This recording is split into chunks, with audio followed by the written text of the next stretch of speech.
fine. I just wanted to touch base with you in reference to a case that I'm investigating involving Mr. Epstein. Okay. Just grab my file here.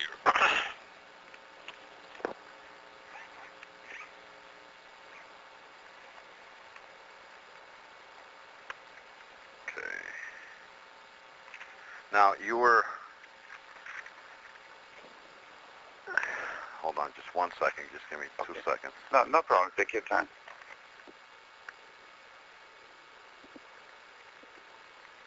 Trying to get everything here in order.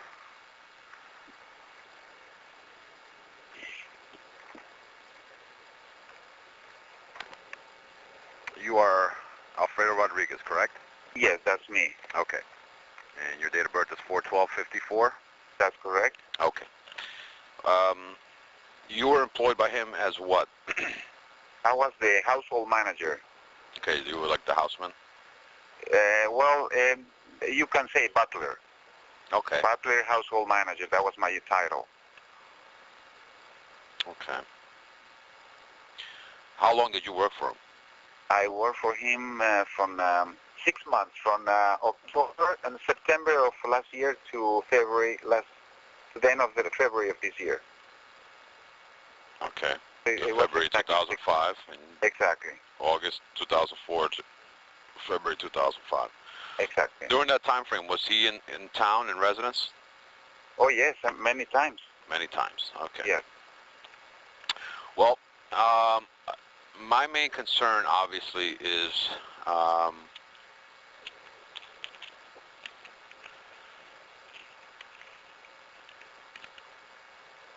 obviously the girls that come over to work for him. Okay. Okay.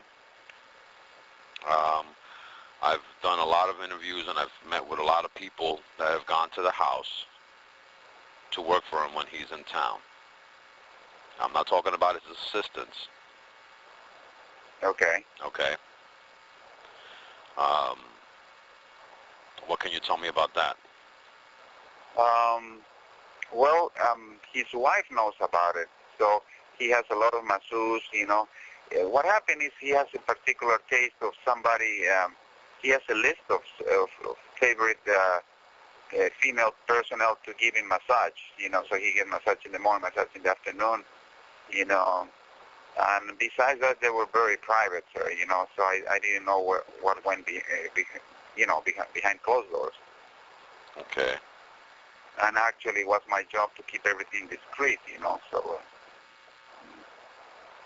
man. Would you say these girls were young? You put me on the spot, sir. To be honest with you, you know, I can do something for you. We can discuss this in person. Sure, that'd be I'm great. just about to get to my job, and it's going to take longer than 10 minutes, and I'm just about to get in. But I'm going to give you my house phone number, 305. Okay. Okay. If I don't call you tomorrow morning, call me here, please. Your last name is Ricciardi, right? Ricciardi, yes. Detective Okay. Joe Ricciardi. Okay. Okay. Can I call you Joe? Sure, absolutely. Okay. Okay, Joe. So I'm going to call you tomorrow with my time, and we're going to discuss this further. Is that a good deal? Sure, absolutely. Okay. Thank you very much, sir. All right, bud. Bye-bye. Bye-bye. I'm going to ask everybody to put their name on the record, of course.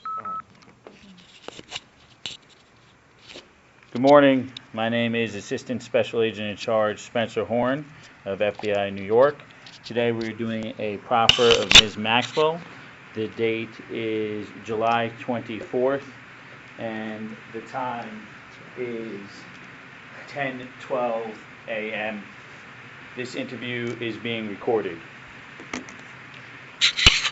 And my name is Todd Blanche. I'm the Deputy Attorney General. And before we start formally asking questions of Ms. Maxwell, I'm going to put on the record everybody that's in this room in addition to me. Starting with you, Diego. Diego Pastana, Associate Deputy Attorney General. and then you heard from Special Agent in Charge Horn. Mark Beard from the United States Marshal Service is here as well, and then David. Yes, this is David Oscar Marcus, and I'm counsel for Ghislaine Maxwell. My name is Thea Safian, and I'm counsel for Ghislaine Maxwell. My name is Melissa Madrigal, and I'm counsel for Ghislaine Maxwell. Go ahead. And I'm Ghislaine Maxwell. Good morning, Ms. Maxwell. How are you? Good morning, Mr. Blanche. Good. Okay, so before we started recording, we met for a few minutes. I introduced myself, and we chatted, and now I told you that we were going on the record. And before we start asking questions, I know that you've been given by your lawyer a copy of what's called a proffer agreement, and I just want to spend 2 minutes making sure that you understand what governs our conversation today. The most important part of this agreement is that this isn't a cooperation agreement, meaning that by you meeting with us today, we're really just meeting. I'm not promising to do anything. I'm not promising to ask Judge Nathan or any of the judges that's been assigned to your case to do anything. We're just talking, and so that's the most important part of this agreement. However, almost as important is the fact that what this agreement does for you is it gives you protection. So what it means is that the government cannot use what you say today against you, with some exceptions, which we'll talk about in a minute. But whatever you talk about today, you have what's called immunity. So that means that the words that you say today, we cannot use against you in a case in chief if we were ever to bring one. Okay? Thank you. There's exceptions to that. The most meaningful one of which is that if you say something today that's not true, that's a lie, we can bring a prosecution against you for what's called false statements. So I'm a federal officer. I have several officers here. The FBI is here, and if you lie to someone that's like me or like Special Agent Horn, it's a crime. So you have to be truthful.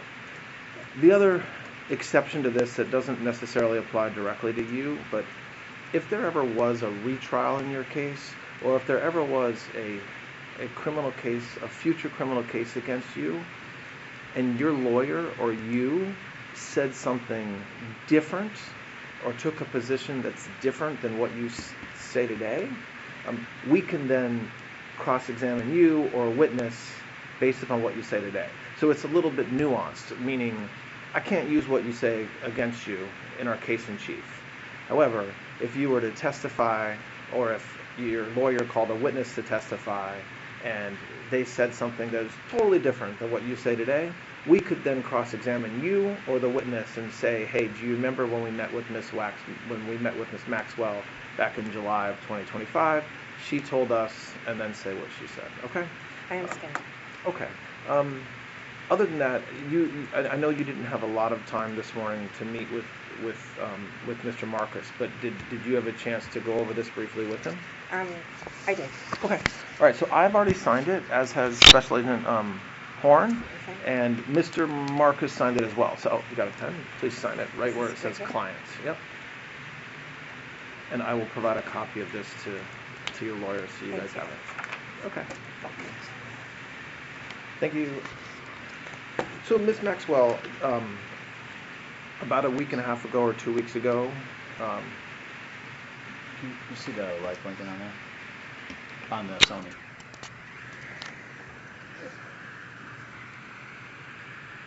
Yeah, there it is. okay, we're just confirming that it works, and it does. Ms. Maxwell, I guess about a week and a half or 2 weeks ago, Mr. Marcus reached out to me and said that you wanted to speak with somebody from the government about not only your case, but about everything that's been in the media and that's been publicized about Mr. Epstein in your case. That is true, and I did speak to him, and I did ask him did tell him that I was very keen to talk to anyone, because no one from the government at any time ever since the inception of the case, so dating back to the early 2000s, has ever spoken to me and indeed, I believe ever reached out to me at any time to even speak to me, and that includes up to when I was indicted and prosecuted. I believe that, or I understand, I should say rather, that my attorneys at the time did tell the government that I wanted to speak to them because I was very keen to meet with anyone so that I could tell or have them ask me any question. I've never had any problem to speak to anybody, and I offered myself, and I kept asking if they would meet with me so that I could talk to them, and for whatever reason, that was not happening. Okay. I have questions that I want to ask you, but I'm not, if there's a question that I'm not asking that you think should be asked, I invite you to volunteer. Same thing goes to your lawyers. Just to start a little bit, very briefly, can you talk about when you first met Mr. Epstein? I know that goes back a while. And just very generally talk about your relationship with Mr. Epstein from the time you met him all the way up until his death. I met Mr. Epstein in 1991.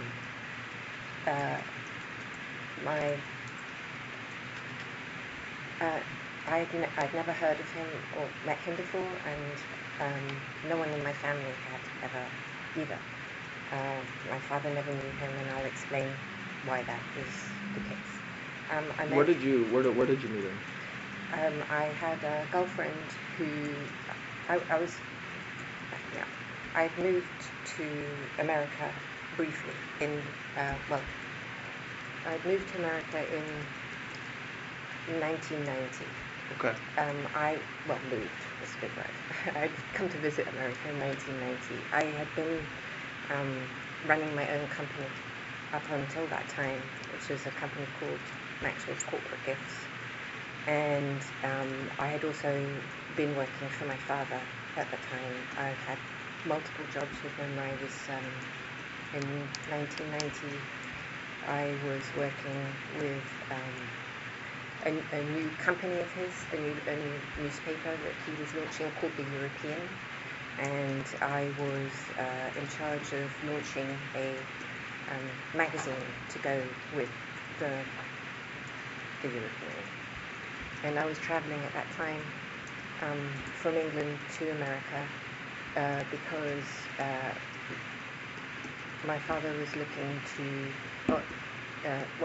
he'd also bought Macmillan, the publishing house, and he had purchased the New York Daily News. And it's true to say that my father always wanted me to come back full-time and work for him, but that's a much longer story I don't think we need to go into at this time. So, but I was always working with him. Well, there was no escaping, as it were, to work for him. So in 1990, I had come over to New York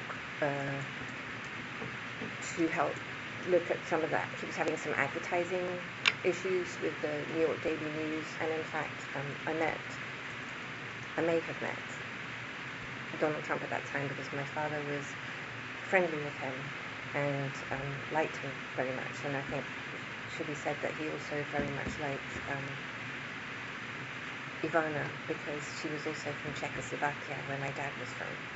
So I don't remember if I did meet him or not in 1990 with my dad, but I knew that that's how I knew about then Mr. Trump.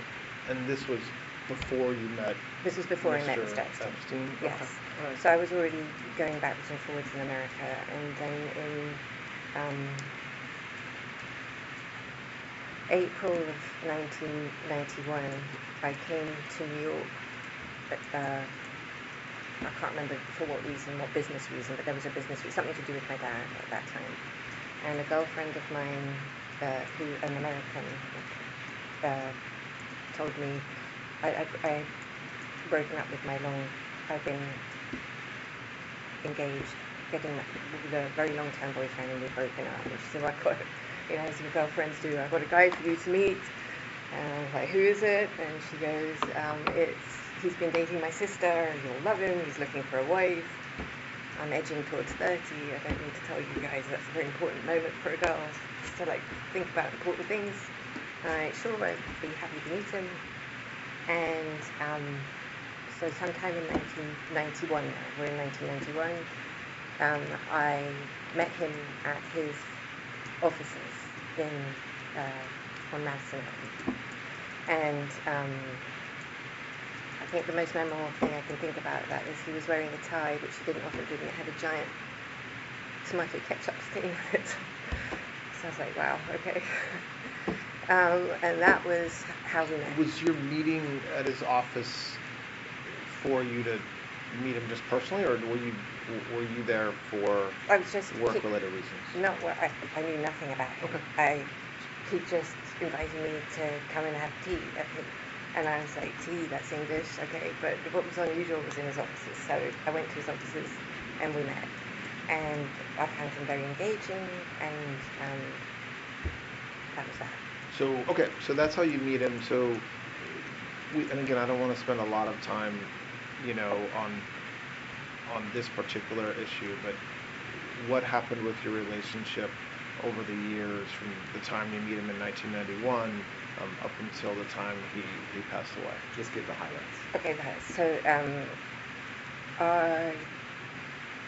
I was looking for real estate for my dad to buy some, and Epstein told me that he was also looking to move from his apartment, and would I help him?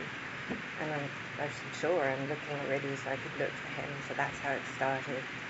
And then in 1991, my father passed away, and I returned to New York after that, originally to come back and help with family businesses, which was Macmillan, And then the debacle of my father's passing hit the family, and we lost all our businesses, and my family thought that it would be best if I stayed in America because of the intensity of the press and the drama surrounding my father's death in England. So I stayed, and Epstein said, well, you can keep helping me, you can help me find that house, and you can decorate the house, and it gave me something to do. Were you in a romantic relationship with him at this point, or just friends? Just friends. And while we're just, with respect to your father, there have been multiple questions about whether he worked for any intelligence agency. Do you have any knowledge about that? I think, well, certainly my father had a background in intelligence because he was, I believe he did in the Second World War. He was a British intelligence officer. I think that my sort of belief is that once you've been an intelligence officer, you're kind of always, it doesn't mean that you're formally employed. So I don't think my dad in any formal sense was employed by any agency, but when you are a very significant businessman and politician, as my father was, you meet with people all the time, and you, I guess, trade business or ideas. I think if that would fall under that definition, that's how I would think of it. Now, he certainly, I have no formal knowledge of anything specifically that he did in that thing, but if you're asking me if I thought that he did help people, the answer would be yes, I did. Did your father and Mr. Epstein have a business relationship over the years? I know we're maybe jumping around a little bit. They never met. So as far as you know, they never even met? No, I or you know they never met? I know they never met. Okay. Well, how do you know they never met? Thank you. Just categorically, no, they never met. Well, because after, in 1991, before my father died, he asked me if I'd met anybody interesting or whatever, because I was still trying not to be sucked back into the family business. And I told him that I had met Mr. Epstein, and the reason why I shared that I'd met Mr. Epstein because I believed at that time that Epstein worked for Bear Stearns, and Bear Stearns was one of our banks. And I knew that my father was friendly with both Jimmy Kane and with Ace Greenberg. So my dad was actually in New York, I think. If I don't think I had this conversation on the phone, but I honestly, we're talking 30 years ago, so I'm not sure. But if maybe I told him this verbatim because I know that what my dad did, whether I saw it or whether he did it and told me later, I don't remember. But he called both Jimmy Kane and Ace Greenberg to ask what sort of guy he was and was he even allowed to, because so they never met. He didn't even know but who they he was. had they knew some of the same people. It sounds like, or certainly the Bear Stearns connection was something that you knew that they had. No, well, he never had a connection with Epstein. He had a connection with the bank. I mean, Epstein, I'd never heard of him or knew of him before, and I certainly, if my dad had known him, right, when I said this is who he was, he didn't know who he was. So he rang Ace and he rang Jimmy to ask if it was okay that I even knew him. And I just want to explain briefly why my father would even do such a thing.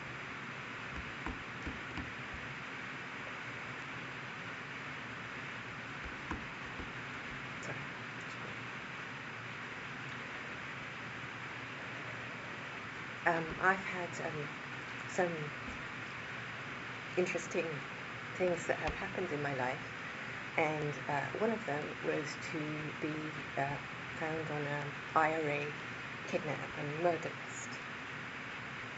And so after that happened, well, there were other related, I'm not going to bore you with all the horrible things in that vein, but if you want the details, of course, I can. But after that happened, my father wanted to put a lot of protection on me, obviously, and I declined on the grounds that would be a very life-restricting event. You're all in law enforcement, I know you understand this. And so he had told me that I would be taking my life in my own hands and whatever. And so I think after that event and several others where I had stalkers and all that thing that one has, he was always quite protective of me. And so if I met somebody, he would try and verify that they weren't going to do anything hideous. And so in case you thought it was weird that he would call Jimmy and Ace, you may think it is, but from my perspective, he was just because he was concerned. I was in America alone, and he had an opportunity to verify who this person was. And so I don't know if I was in the room with him, I don't recall, but I know that at some point my father told me, he's fine, you can see him. Yeah. He's safe. Okay.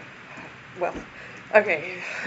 So we might come back and touch a little bit more on that at some point, but yeah, I went down a rabbit hole for a minute. That's all right. I just wanted to. Father. No, that's helpful. Thank you. So okay, so you're now in the 90s, and you're friends with Mr. Epstein.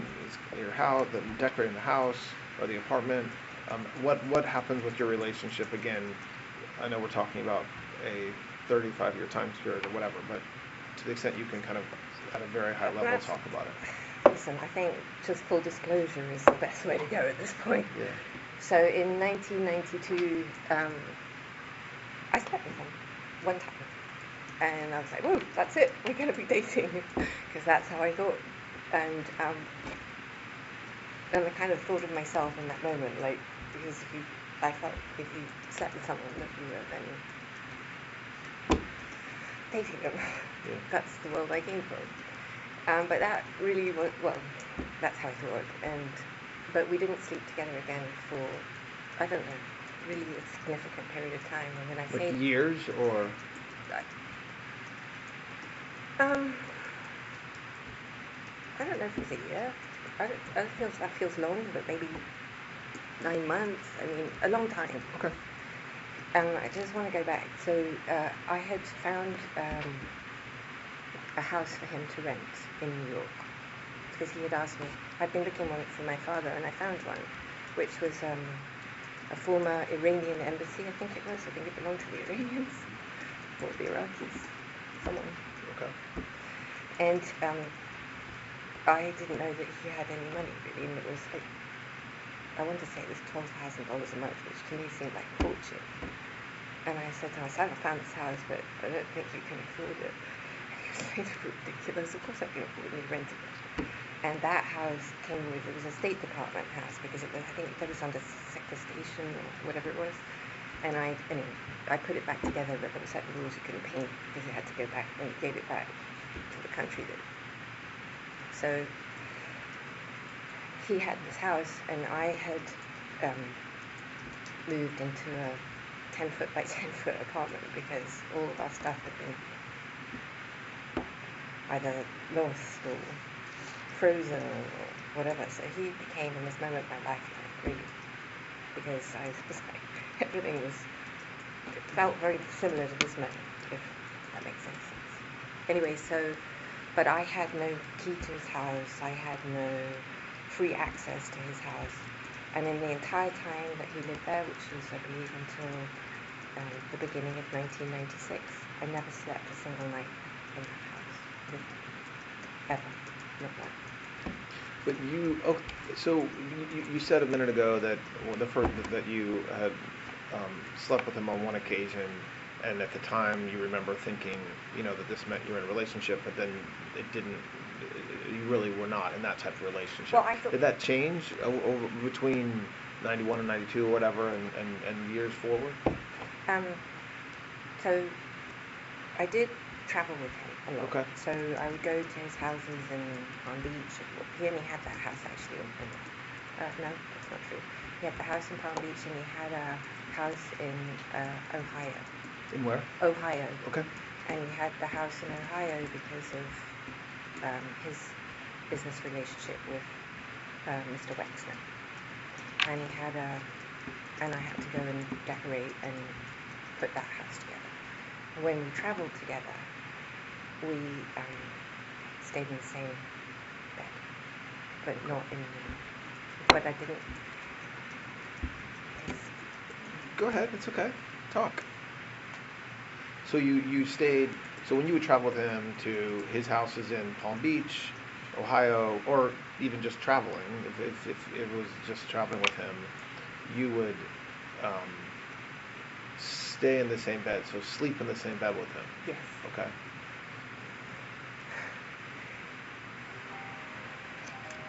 Epstein told me that he had a heart condition.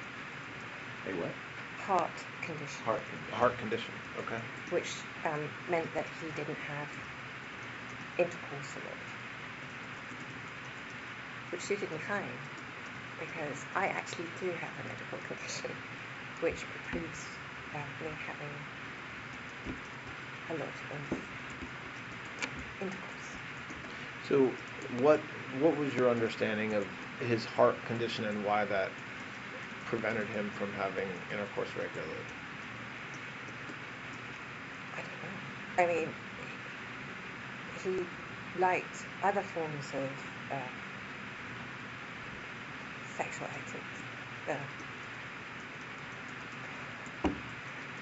Well, let's come back. We're going to obviously spend a lot of time on the actual conduct he was accused of, so we'll come back to that. So pick up where you were talking about you traveling around with him.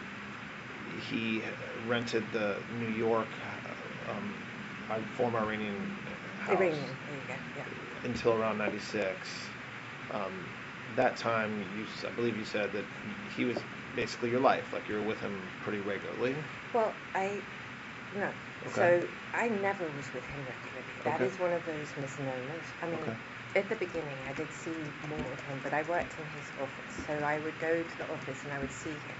And I would count in my head when I would see him, I would count that that'd be a day that I would see him. But I never ever stayed with him. I believe, certainly until 93 or 94, what I didn't know was that I think he was still with his actual girlfriend, who was Eva Anderson then, who became Eva Dubin. They had been together, my understanding, I think about 10 years. I'm not sure, but that's what I think, 10 years. And I had understood from my girlfriend initially that they weren't together, and Epstein himself had told me that they were not together, but I don't think that was true. In fact, I know it's not true.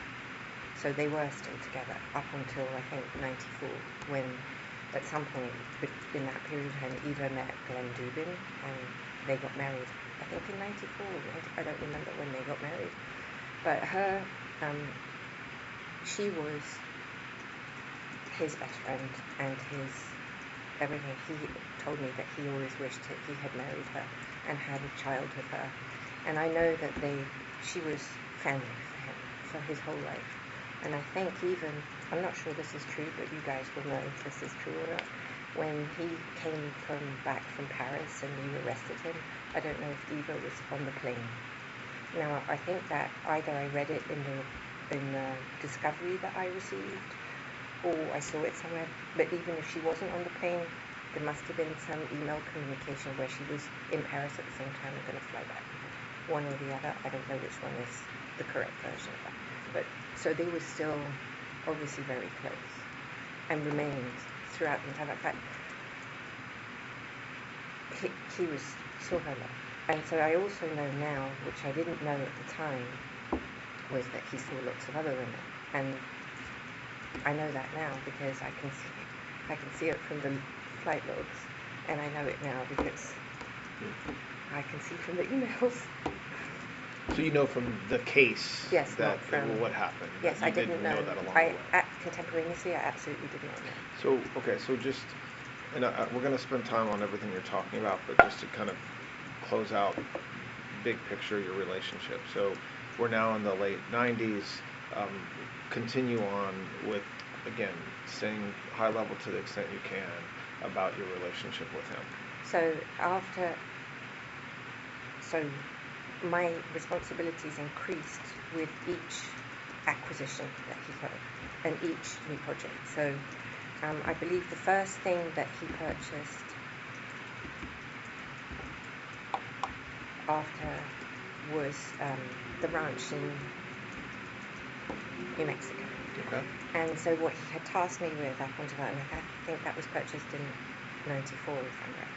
So he had tasked me, one of the things that we did was visit, in my mind I say every state, but it wouldn't have been every state, but many states, to go look at real estate and property. And so I know we went to Montana, I know we went to Utah, and it was to go look at real estate. It was fun, to be honest. And then I arranged for us to go to New Mexico, and he just loved New Mexico.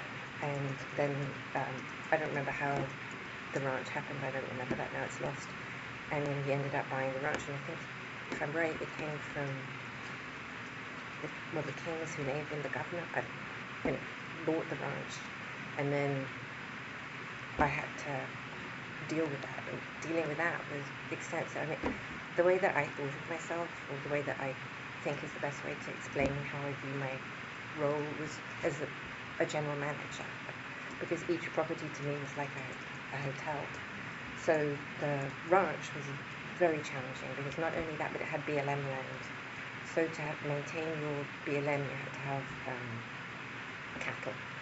And I love animals, and so the first thing, horses, and so I wanted it, if you're going to have a ranch, I like authenticity, so I don't think you should have a ranch if you're not going to have the things that make it special.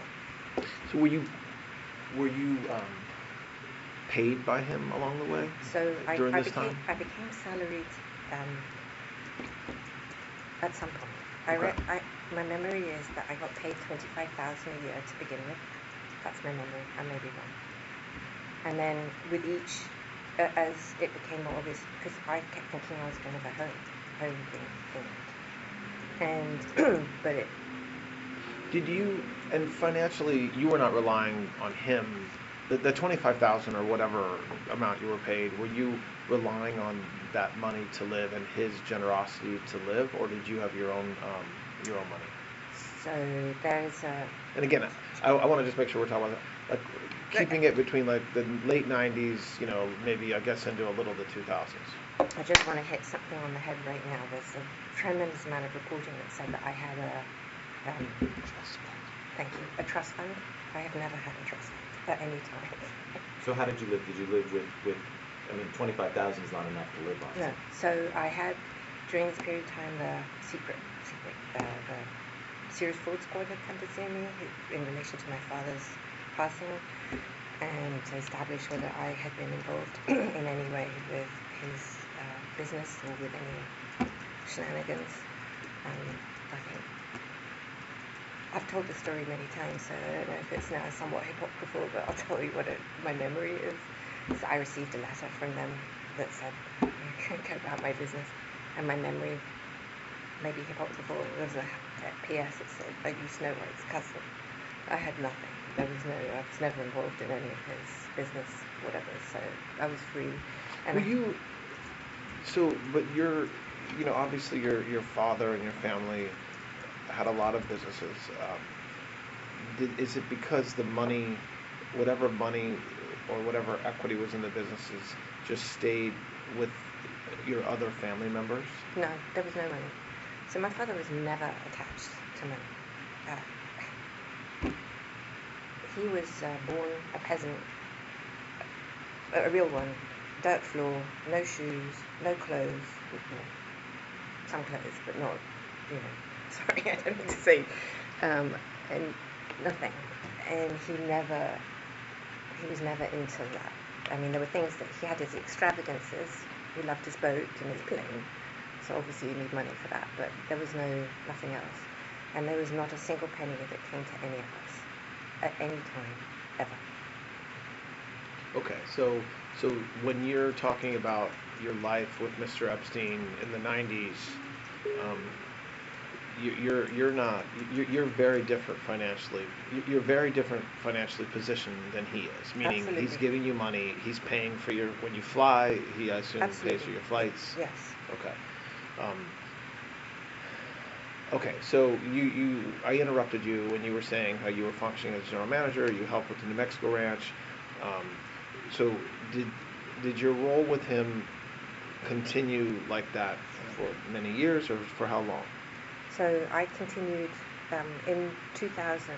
Well, by 1999, our relationship had foundered. Why? Well, two reasons. We were never sleeping together again, so we stopped having sexual relations in 1999. Not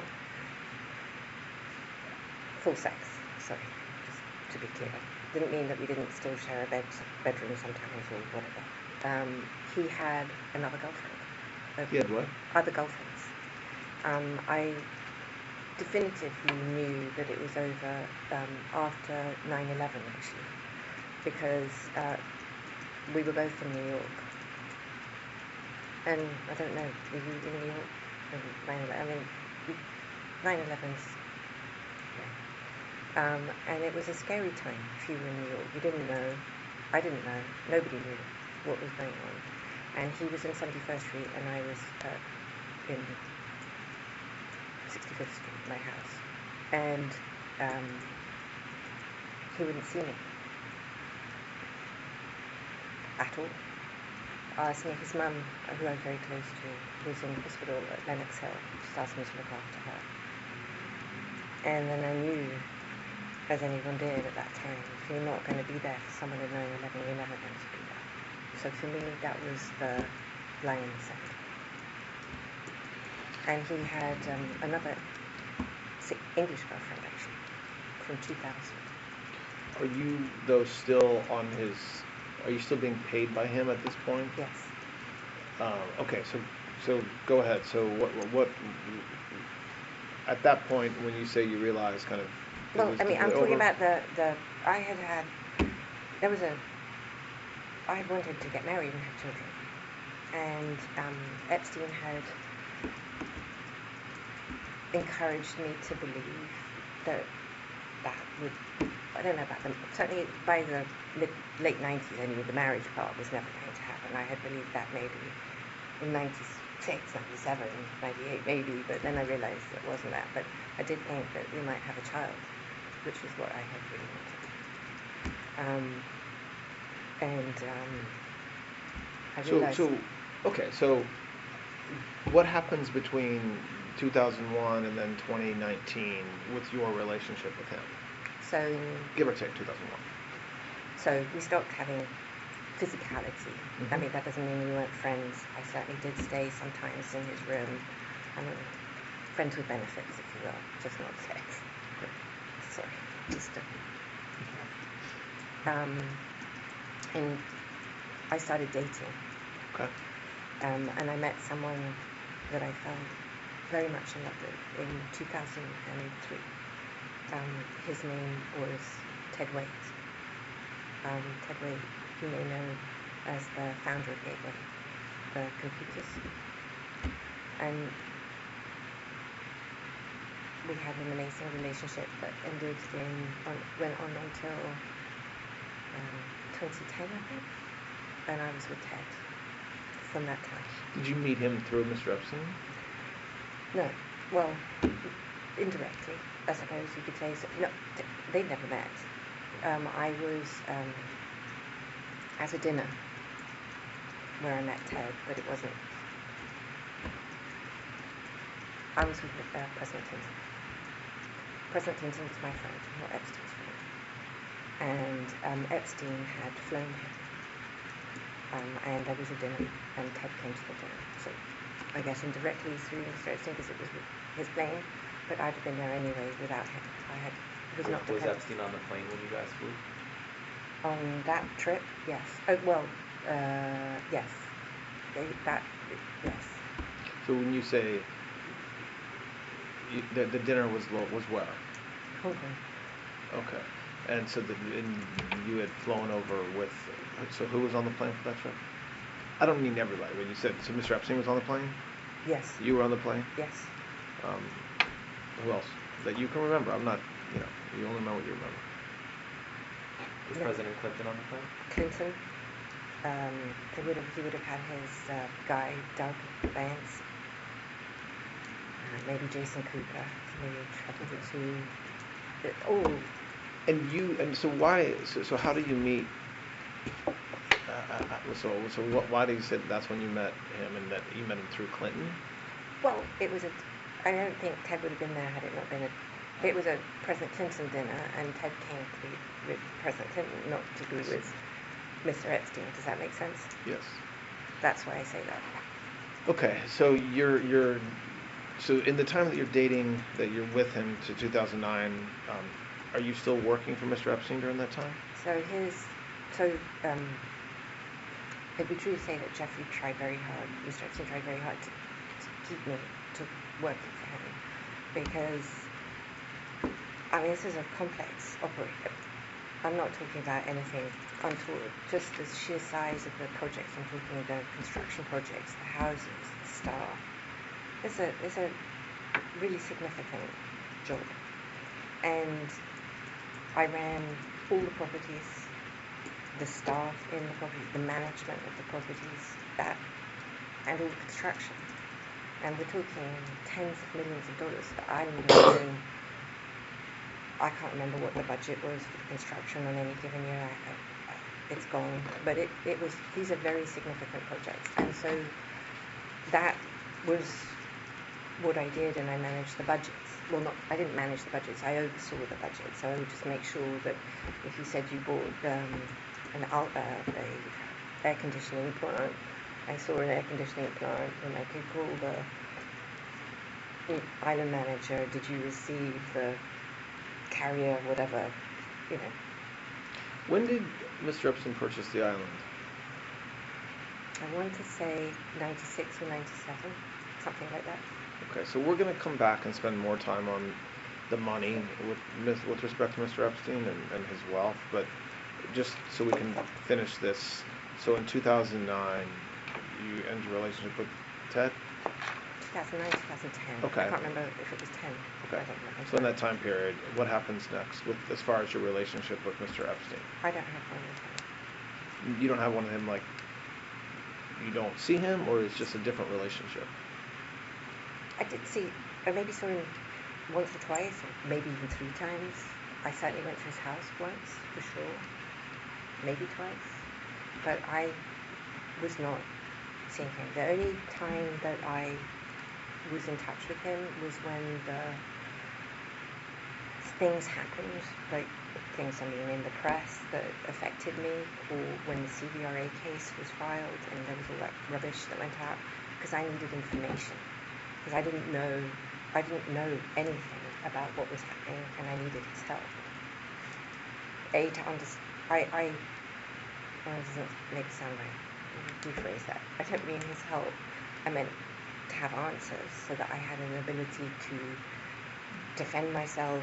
That's what I'm talking about. I'm not talking anything. So when does that relationship change? So you're working, you talked about when the physical relationship stopped, and then you're still working for him or with him, managing his properties and serving as like a general manager.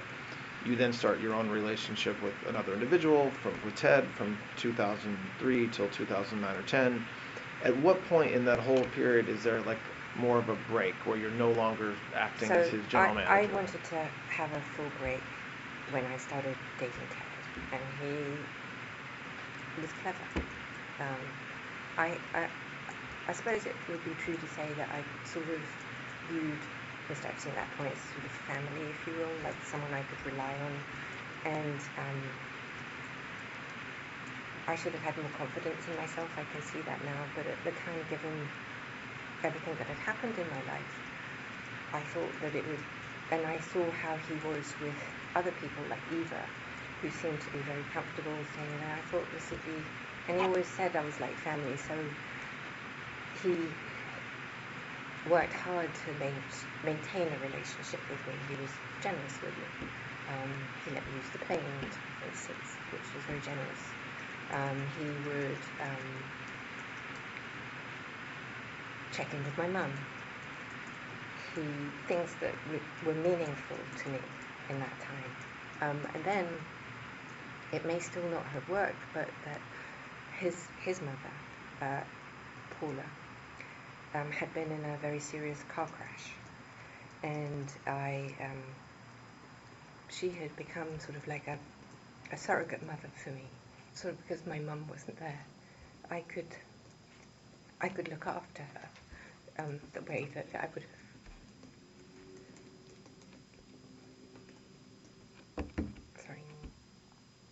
The way that I would have liked to look after my own mum. So I became very close to his mother. And she had been in a car crash, and in 2004, I believe, it may have been 5, I don't recall exactly, her health took a serious decline. And Epstein called me and asked me if I could look after her. And by looking after her, that meant organizing her doctors, making sure she had new clothes, making sure her house was clean. Where was she? She lived in a retirement establishment outside of Palm Beach, it's West Palm. I was going to say something like the Golden Girls, but it's not called that. I just don't remember what it's called. But it was an old age. It was a retirement home, if you will. Todd, I don't know. We've been going for maybe about an hour now. Do you think, is this a good time? Yeah. So we'll take a break. Yeah. All right, so we're going to take a break. The time is 10:56. I definitely witnessed a progression in Mr. Epstein's behavior, and a modification, if you will, where in the past, in the early 90s, I don't remember traveling so much with other people, or there'd be a masseuse or a yoga person, but now he started to travel with always a masseuse, whereas in the past it wasn't always a masseuse or always an instructor. There was now starting to be always an individual or a friend or whatever. There's always maybe the word would be entourage. But these were always people in their 20s, late 20s, early 30s, as my memory sees it, as I observed that time. And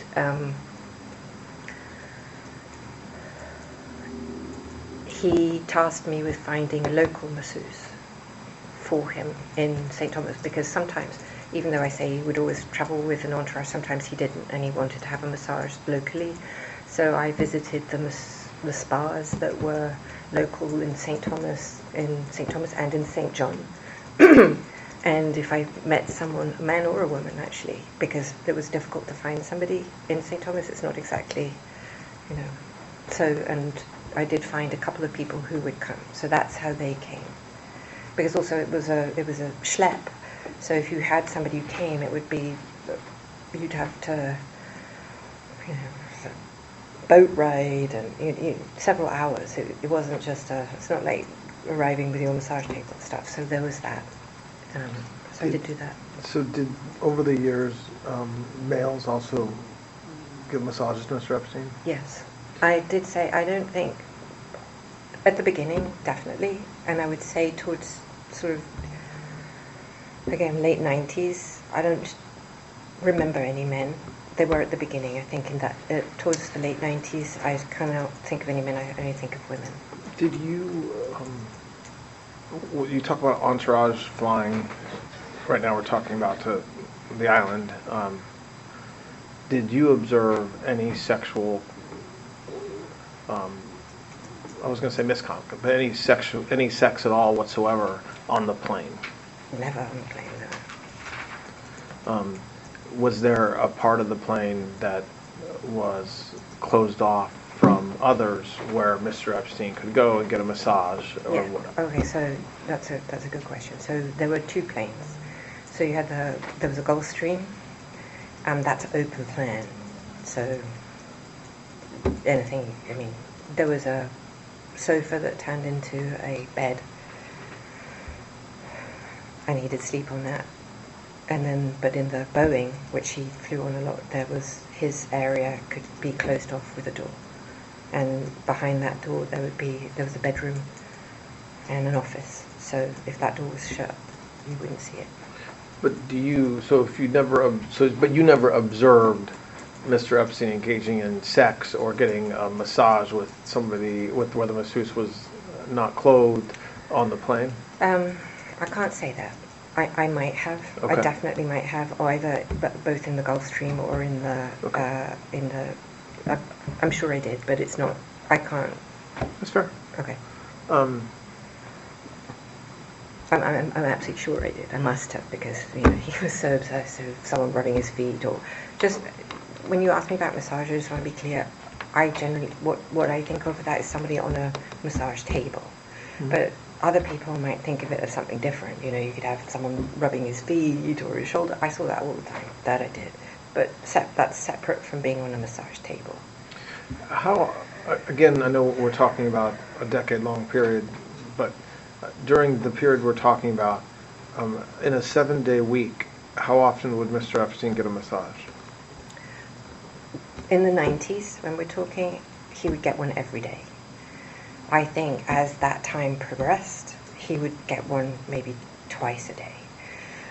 I do want to say that there was maybe a reason that things altered or morphed or progressed, and it is maybe part of the reason also that he and I, our relationship, or however somebody wants to call it, altered, and he started doing testosterone, and that altered his character. And I believe that started in the late 90s. And I believe that the FBI has his medical records, and you may see that on his medical records. So you believe that he started taking testosterone in the 90s, and when you say that altered his behavior, you're saying it made him get more massages, or that was just one part of what changed about him? Well, he became more aggressive. Nice. And I think that he may be, now I'm just imagining that the testosterone altered his desires or something. Does that? And so, when, given what you've said the past couple hours about his kind of progression or change, let's focus on that time period. So more towards the late testosterone? 90s, Yeah, okay. so 96, 97, 8. You know, when you've said that he changed, did you know flat out that he was having sex or otherwise some sort of sexual conduct with masseuses regularly?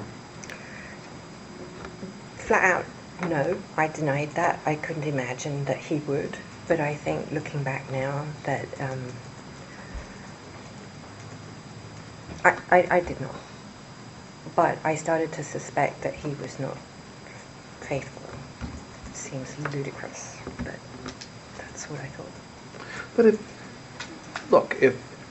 if he's flying from Palm Beach to St. Thomas, or if he's flying all over the country to New Mexico or to New York, or even in Palm Beach, and there's young women, putting aside whether they're under the age of 18 or in their 20s, every day at the house, multiple masseuses, multiple massages on some days. You're interacting with the masseuses constantly, or maybe that's not right. That's not right. Let me take back what I just said. Ignore that part. But you understand that he's getting massages every day, sometimes multiple times a day. By the late 90s, it's all women. Presumably, they're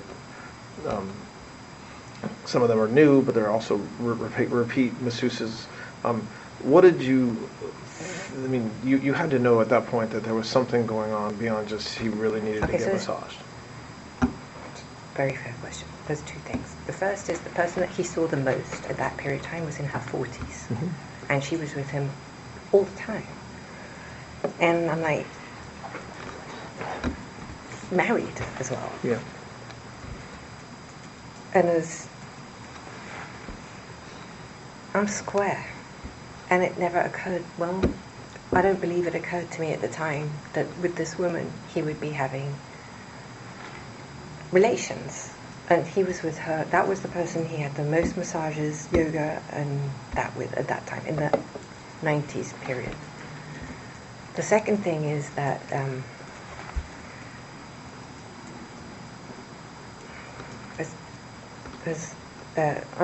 he told me he had difficulty having an erection. And I believed him. When you said he said that, you mean he regularly told you that? Like when I first, because when I didn't have sex with him after the first time, and it took, so I asked him, was it me? And he told me it was him. And I'd never, up until this moment in my life, I'm not stupid, I'm very bright. I've had an excellent education. I travelled all over the world. I had had boyfriends. But I had never met or understood that somebody could be so, would lie to me about. It never occurred to me. I didn't have a frame of context within my life experience where somebody would be so manipulative and devious with me. And plus I just didn't have, and I was happy not to have sex because I have a condition that doesn't lend itself to that. Does, when you learned, so fast forward just for a moment to the 2007-8-9 time period, and he's arrested and charged, and there's all kinds of press around his purported contact. At that point, did you accept that was true? Meaning, did it make sense at that point when you were reading about women who claimed that they had been abused, even underage? And at that point, did you think to yourself, well, geez, that makes sense now that I think about it, or no? First of all, I only read what was in the newspapers. I didn't have any other thing, and I'm embarrassed to say I didn't believe it. Okay. Right. I mean, you didn't believe that the accusations were true at the time. No. Yeah. So let's... And sorry, I need to say, even if they were true, I believe that he was duped and he didn't know that they were, whatever was in the papers at that time, whether they said that they were 17 or whatever. It didn't register. Because along with all of those, well, not in 2006, but later when the more salacious and other allegations came out, I knew were utterly false, which then just reinforced my belief that the rest was not true. Let me ask you a question about the age of the masseuses over the years. I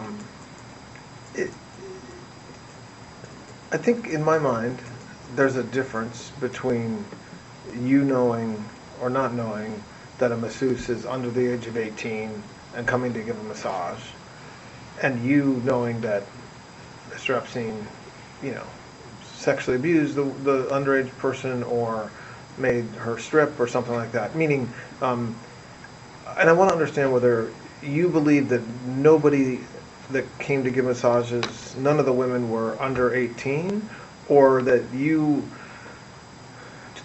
didn't focus on their age, but you were more focused on whether any underage woman was abused by him. I think it's better to answer this question with corroborating evidence and then go back and explain so that I frame your understanding of what I'm saying. My understanding is that in 2008, they had interviewed 44 women, let's say, or around that number. Mm-hmm. You have to understand, not a single one of those 44 women mentioned me in a single report. And it's not because... Go back. They didn't mention me in the report because they never met me, they never saw me, and they never interacted with me. So, to go back to your question, it's not that I thought one way or another, it's that I didn't see them. Okay. I see. Okay. Does that? Yeah. No, that's helpful. So. But when I say not one single one of those reports talks about me. And I just want to clarify exactly, because I'm obviously aware that one of those girls was one of the witnesses in my trial, specifically.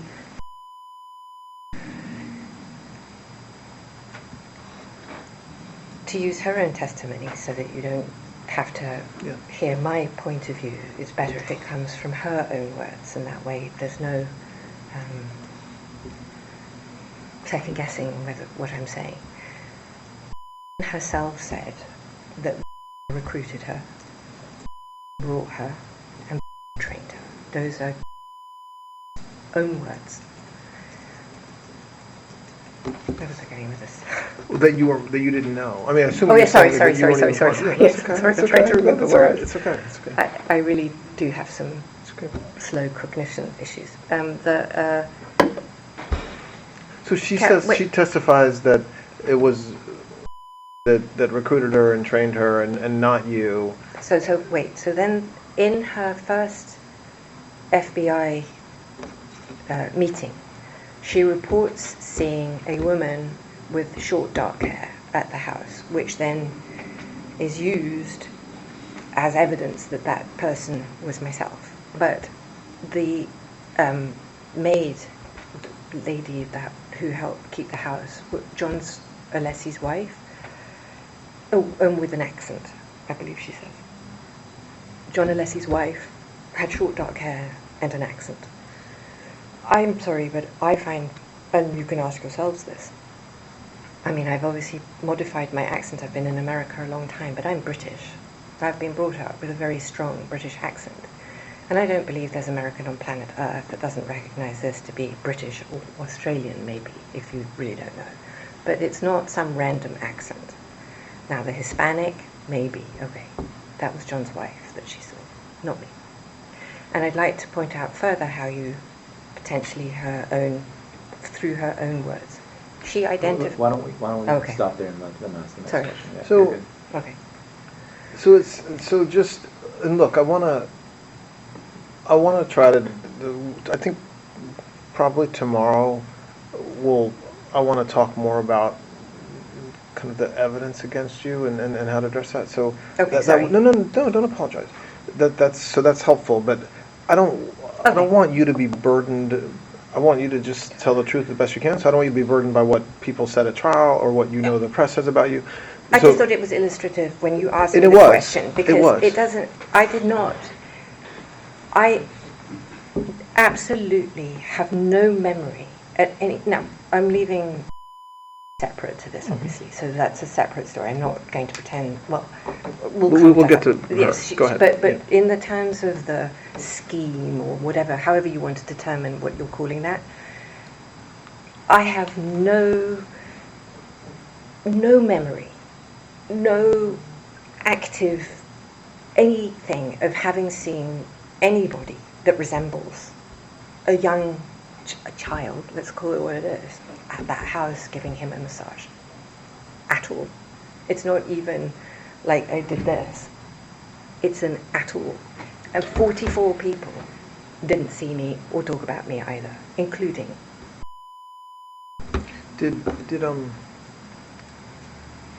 And when you say that house. Oh, sorry, Palm Beach. Yeah, no, I understand what you mean, but does the same memory or lack thereof apply to on planes in New Mexico, in New York, well, with some other important caveats. On that, Bajorlin Jane in my trial was clearly underage, clearly a child, and I only saw her in Palm Beach, and I only saw her with her mother. The other person who was clearly also not an adult or even close, I believe, I remember her now, but that would be the only two, or three, whatever that is. So, did you ever know Mr. Epstein to communicate with FBI agents, either like intelligence FBI agents, like as a source, or just generally with FBI agents? No. Do you think if he had done that, you would have known, like he would have told you something like that? Like if I said to you, Mr. Epstein was a source for the FBI, would you say, that's crazy, no he wasn't, or maybe he was, he would have told me that anyway?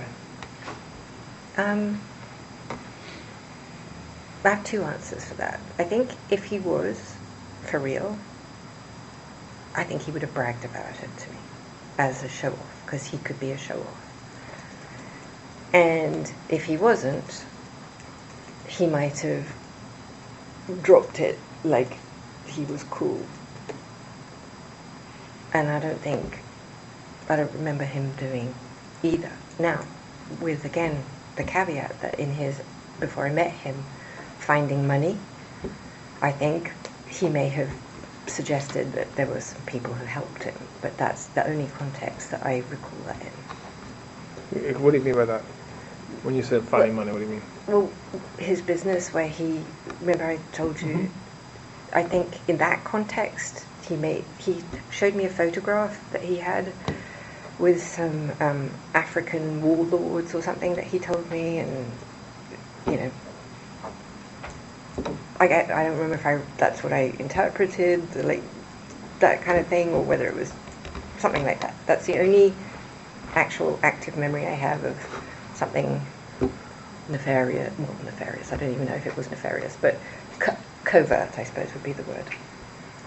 And what about any other intelligence agency, like the CIA or Defense Intelligence or any other law enforcement agency?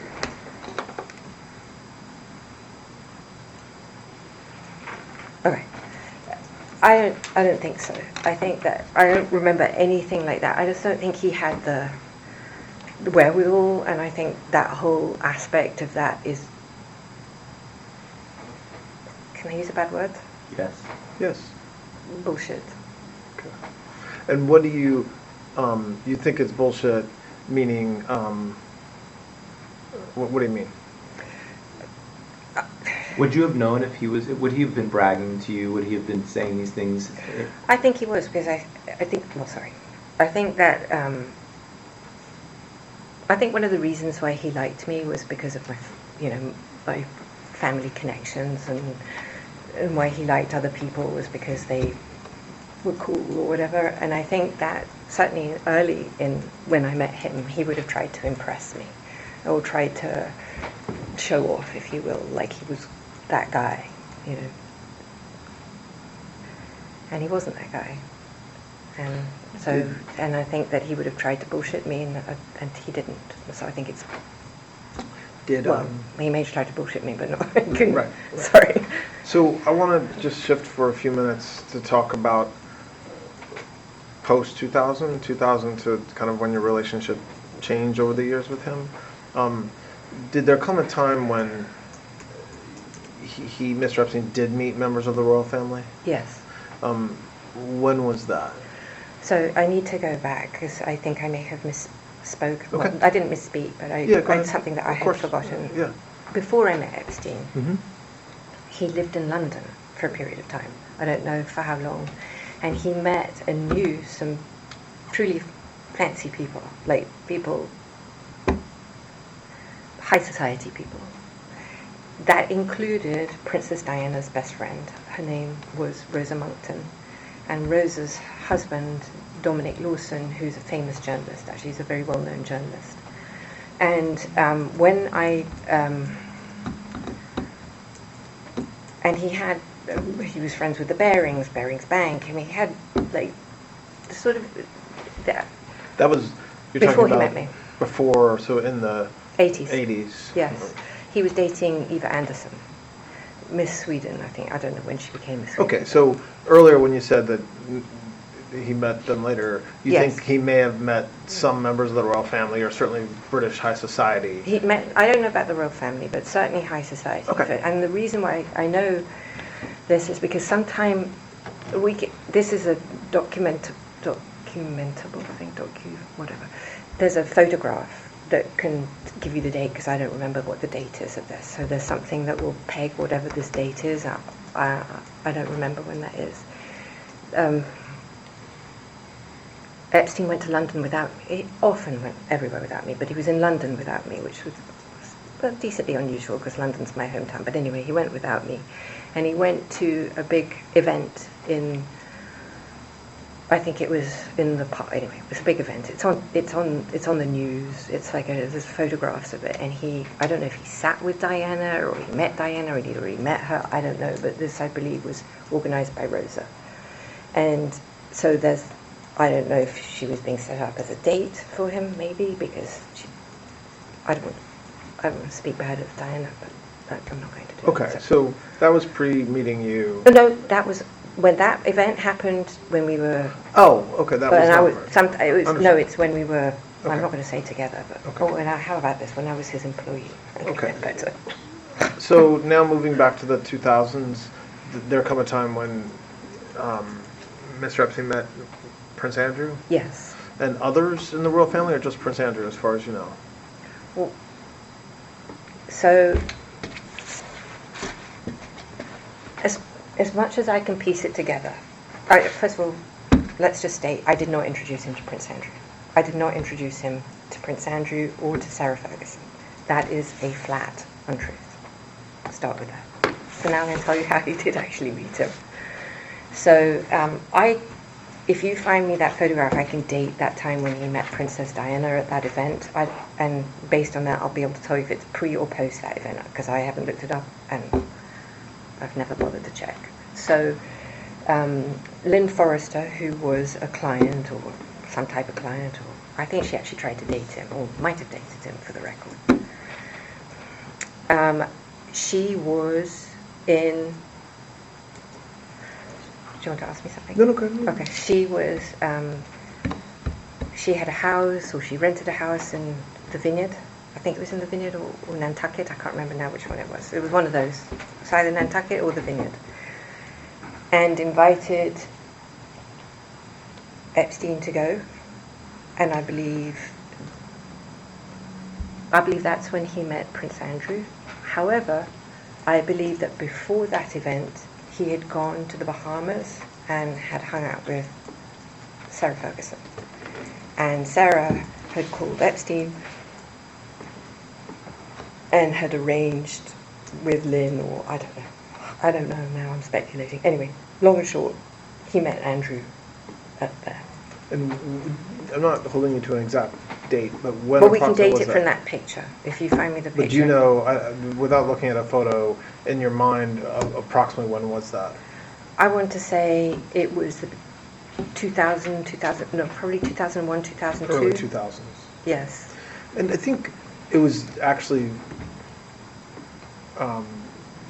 Prince Andrew himself who suggested that he met Jeffrey Epstein through you.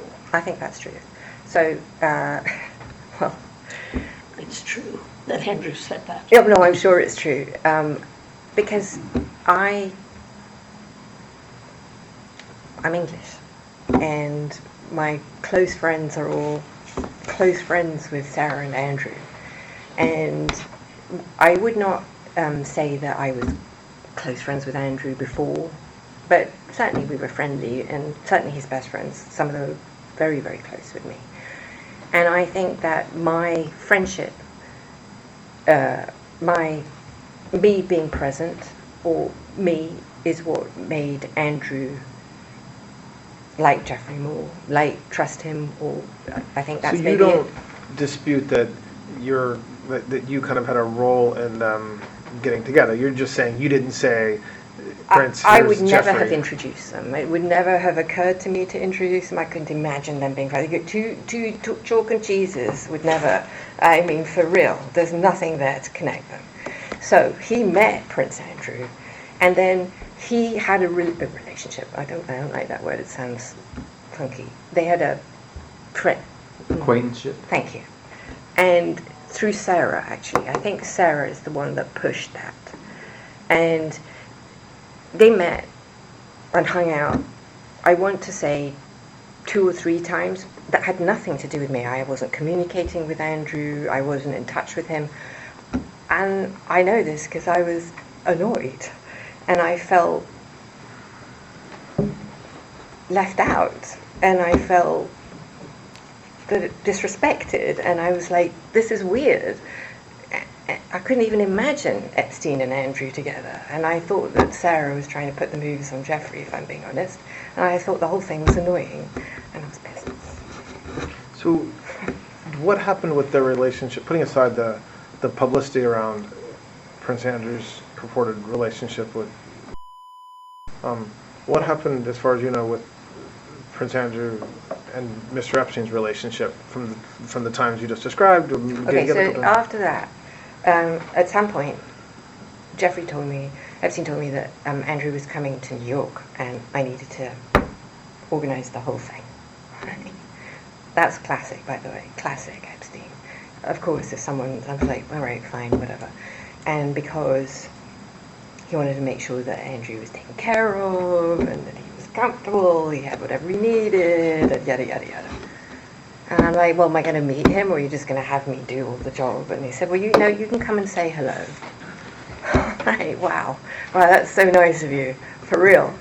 Because you have to understand, like, I don't know if I told you this before, but I did not have the keys to his house. I was not allowed to go to his house unless I was summoned or told. I was not allowed to answer his phones. We can go there. But anyway, so this, we can tell, was a bit of a sore point, perhaps.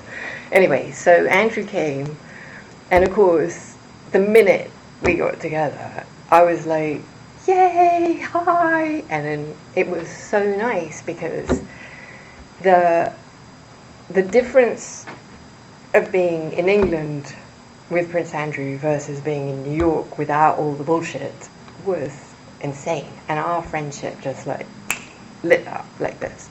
Because first of all, he knew that I'm safe. I mean, safe as in I'm not, Nigel Dempster or taking a page. I mean, not in a million years would I do something so gross. And we honestly got on like a house off. I really liked him a lot, and it was so nice, and we just became really, really good friends.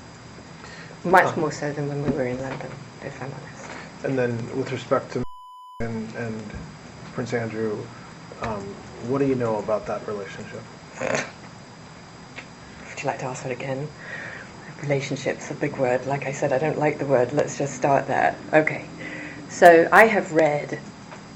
I just want to like piece together. Well, but don't say before you say what you read, because that's one of the problems is that we're all kind of All right. What we're I all know. informed by like all the publicity and information around what everybody else has said. But like, what do you No. what do you think, or what did you see? Well, what did you hear? What's an even bigger word than bullshit? Okay. Why? Well, go ahead. But finish that thought. Why do you think that? I'm going to tell you right now. I'm so happy to tell you. I'm like excited. I'm beyond excited.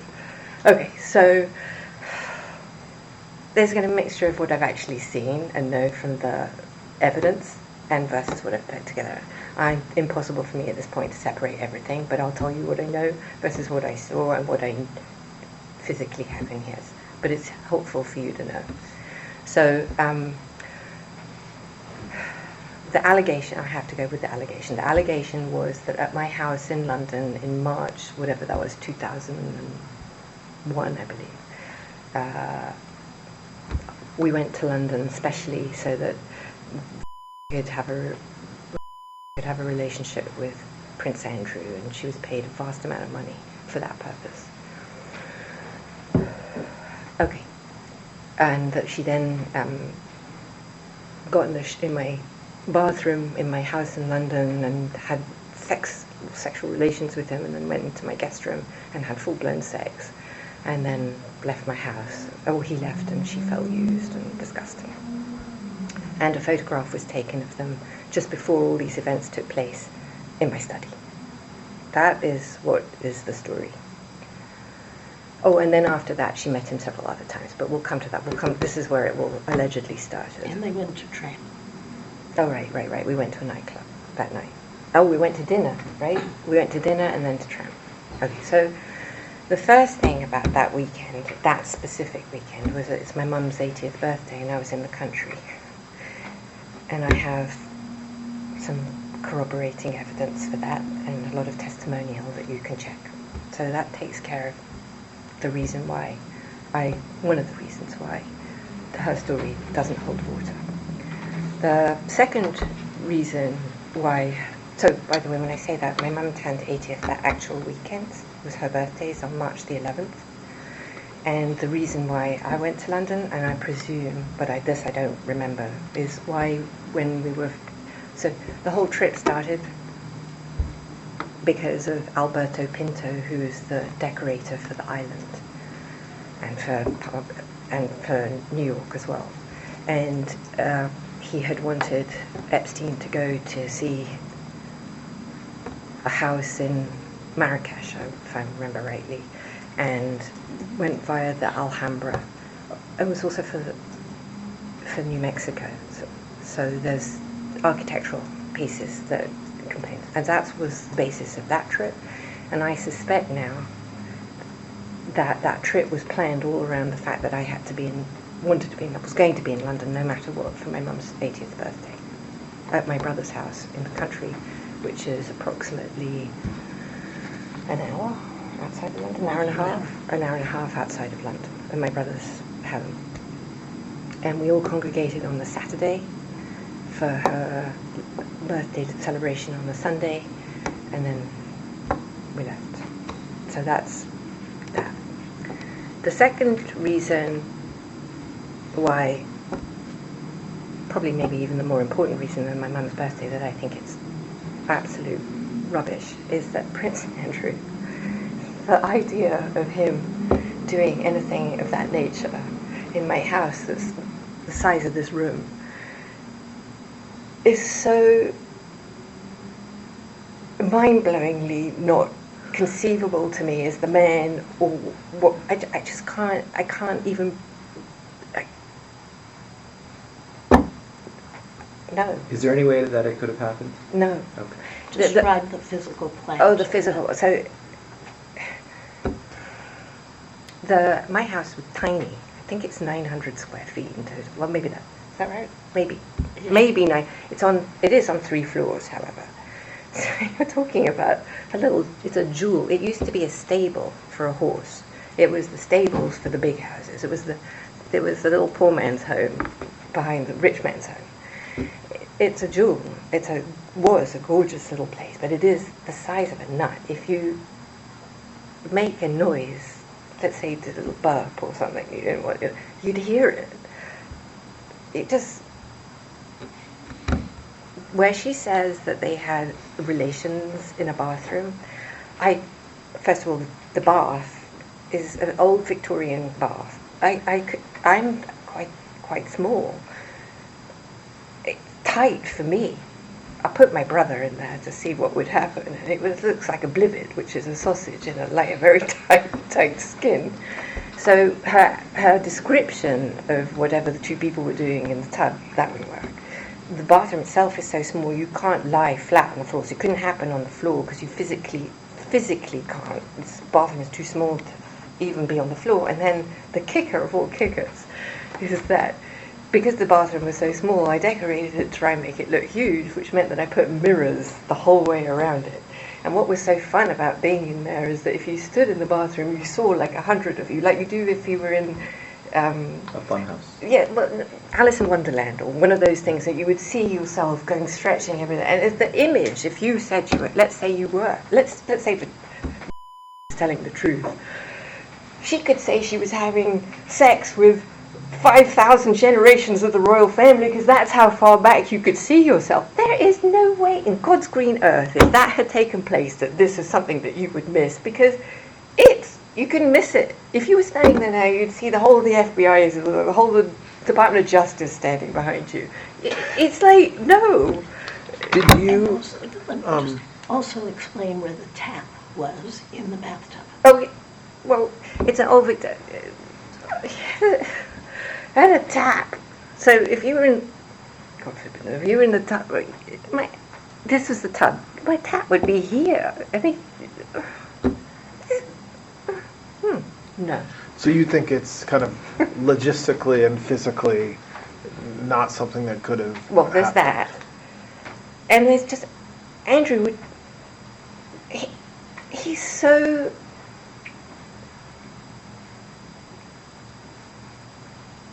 English. He's so, he had a tie on. Do you think there's any way it could have happened or no? Absolutely, Okay. no way, no how, absolutely not. Wait, I haven't finished. So, Go ahead. No. Oh, sorry. No, go ahead. It's his Go ahead. meeting. No, Sorry. go ahead. Go. Finish, please. Go ahead. Sorry, can I finish? Okay. When all this nonsense took place, where this whole story with the picture and the this and the that and this bullshit, I believe that this whole thing was manufactured, and I can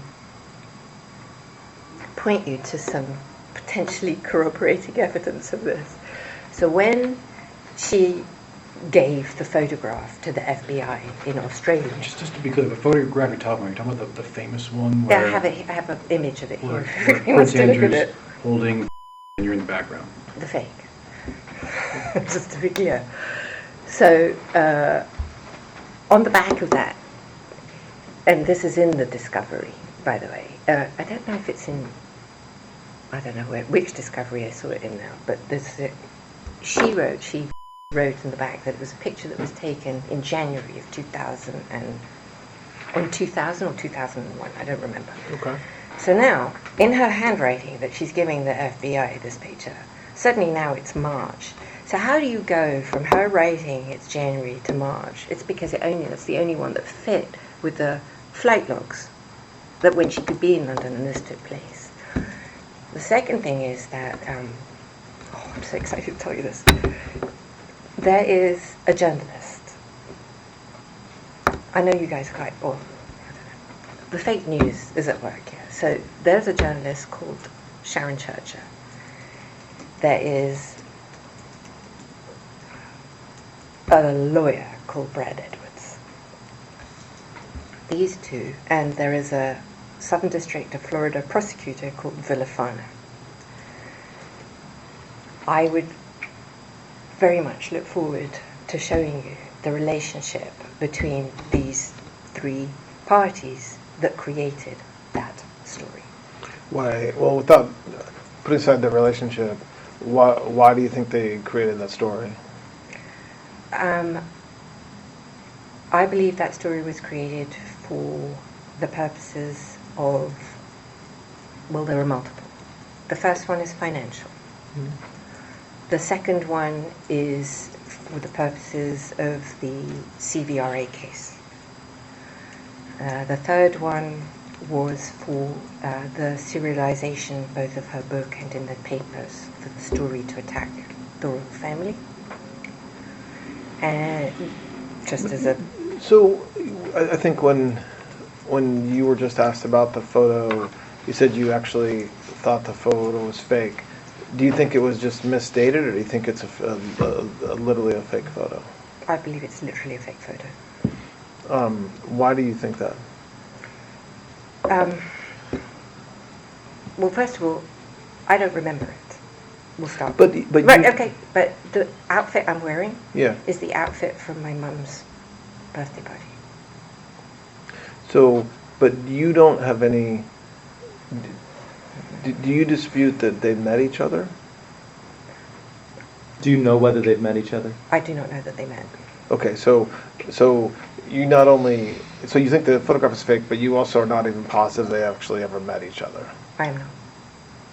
So you don't have a specific recollection of kind of being at an event or a party or your apartment or your flat in London with Prince Andrew and... Absolutely not. She doesn't know one way or the other. You understand that, I want you to know that the reason why I'm not hesitant. I don't have any memory of that. So that's not the issue. The issue is, could Andrew have come to the house to see me or see Epstein and say hi and she had been there? Yes. I can't say that didn't happen. But what I can absolutely categorically say is that I never at any time set Andrew up to have relations with her or any other human being ever. And I can categorically state that her characterization of whatever may or may not have happened physically would just know. And plus, I was in the country, so all of that's just not conceivable. Did you attend...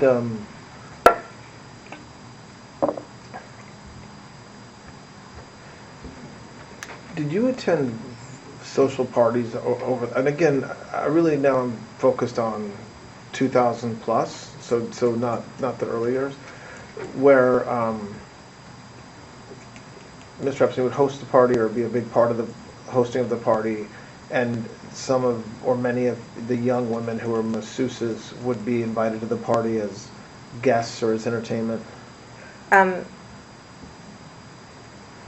I certainly went to his house when he would have people who would be there that were, I call them, the way I would think of it and I would characterize it were his entourage. That's how I thought about it. And that certainly was in the later 2000s, yes. Did you attend any weddings of famous people with Mr. Epstein? Again, I'm mostly focused on post 2000, but if there's something that comes to mind in the 90s, that's fine as well. A wedding? Weddings. With Epstein? I don't think I ever went to a wedding with Epstein.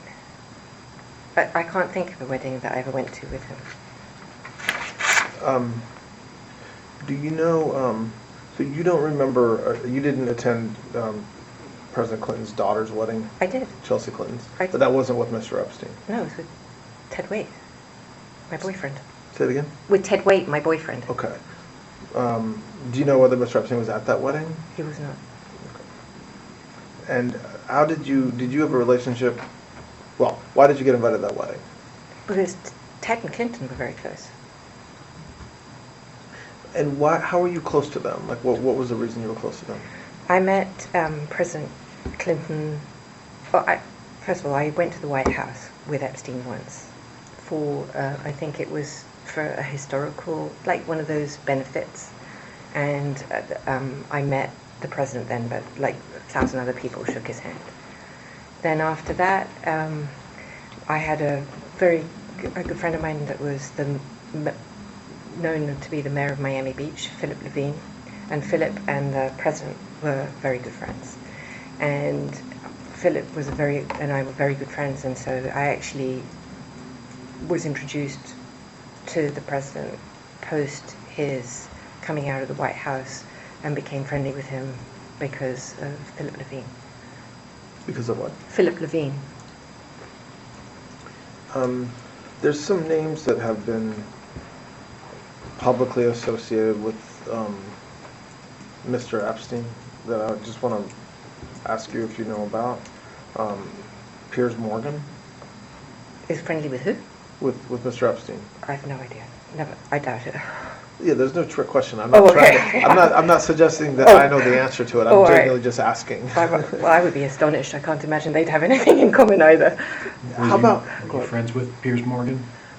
I've met him. I met him at an event in Manhattan.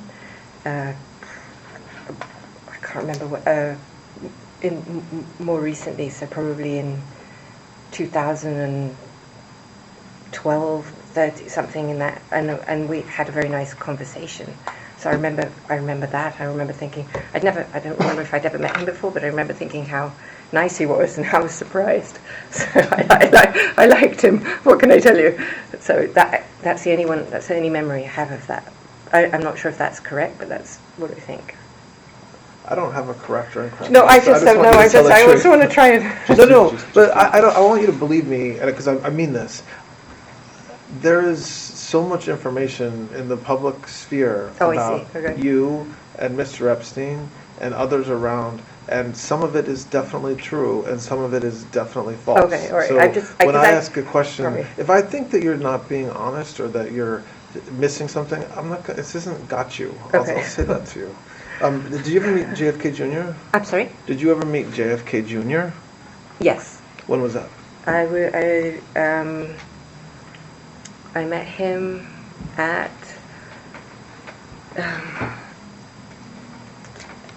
Andrew Cuomo's wedding? No. Kerry's wedding. Kerry's wedding? Who did Kerry marry? Andrew Cuomo. Yes, sorry. Okay. Andrew Cuomo's wedding. And when would that have been approximately? 1990? So before or 1989. Something like that. But would that have been before you met Mr. Epstein? Yes. Did you have any sort of professional or social relationship with John F. Kennedy Jr.? I fancied him. You what? I thought he was very attractive. Oh, you fancied him? Sorry. Aside from finding him attractive and fancying him, did you have any sort of social relationship with him? I mean, we knew each other, and I thought he was wonderful and fun, and I enjoyed meeting him. But we went out. I wanted to say we had a dinner or two, but I was very excited. But that was it. And then Alan Dershowitz. What's the question with Alan? Do you say it again? What's the question? Do you know? Do you know Mr. Dershowitz? Yes. Do you know whether he knew Mr. Epstein? Do you know the nature of their relationship? I definitely do know Alan. I'm just trying to remember if I knew him. I'm trying to remember how I met him, and if I met him separate from Epstein. I don't remember. So that I have no recollection. I remember, I know that he was Epstein's lawyer. I don't know if they had any relationship prior to that. I don't remember. Oh, I do, actually. Sorry. I think they met at the same Martha's Vineyard through Lynn Forrester now. I think that's what happened. I think that's it. And why do you think that? Because it just put to my head. Okay. And did you you said that Mr. Dershowitz was Mr. Epstein's attorney. Do you know whether they also socialized? So my personal memory of when I have two distinct memories with Alan. One is with him and his wife at the island, and I absolutely remember that. And I remember, I think going to his house in Boston, if he had a house in Boston. Those are the only two times I remember. Did you ever observe Mr. Dershowitz doing anything inappropriate with young women around Mr. Epstein? Never.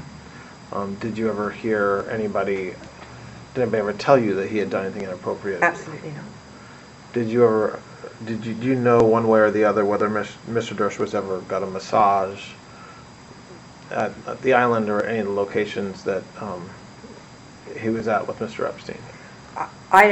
I don't remember anything about him ever getting a massage. I don't ever have any I don't believe I ever even saw him in a bathrobe. I have no knowledge of that. I'm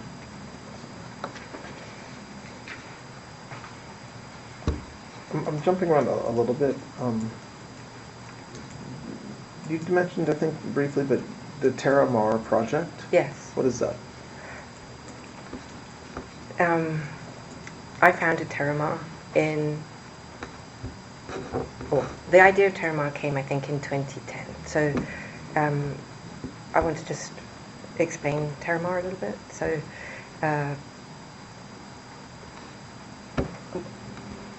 Ted and I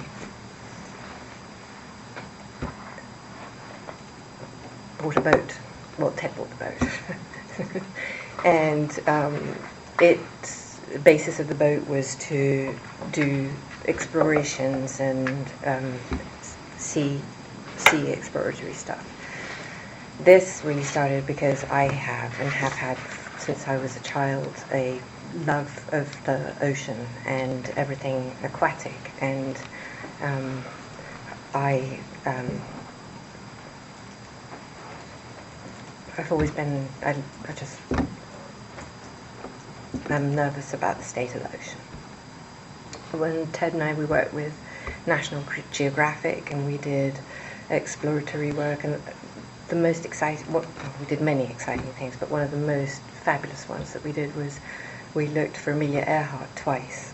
I did 2 expeditions to look for Amelia Earhart as an example of an exploration that we did. And he had a foundation for the ocean, and we worked with Nat Geo, we worked with Woods Hole, we did amazing things. He bought the Remus 6000, so when the plane went missing, the plane that went, was it Air France, from Brazil to Paris and went down, it was the Remus 6000 that found that plane.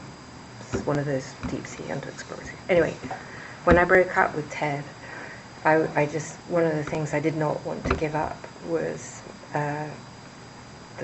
my love of the ocean and everything that we did. And Terra Mar, the genesis of Terra Mar came from that. So Terra Mar obviously means land, sea, and the story of the ocean is that Earth really shouldn't be called Earth; it should be called ocean, because 3/4 is the ocean. So, and so I wanted to not clash with anything to do with Ted, because it was a bit awkward between us. And so he took all the part of the ocean that was close to land, so within 200 miles, and so I decided I would focus on all the part of the ocean that was outside of national borders, Terra Mar. And that's how that's the genesis of Terra Mar. So what was the time period of that? That, I think, after I broke up with Ted, so 2010, 11 is when it started, and then I ran it all the way up until whenever the Epstein drama struck, and then I just shut it down. I shut it down because I didn't want what was happening to hurt the Smithsonian or Nat Geo or I just couldn't let everything be hurt by what was happening to me. Do you know Jean-Luc Brunel? Yes. How do you know him? I met him, so when I told you I was working for the European for my dad, and I was in charge. So back in like early 90s. Yeah, and I was running a magazine. One of the things in the magazine is fashion, and so I was going to some fashion shows, and I was looking for fashion sponsorship. And in fact, when I came to America, one of the first sponsors that I got for it was Ron Perlman at Revlon, who was great.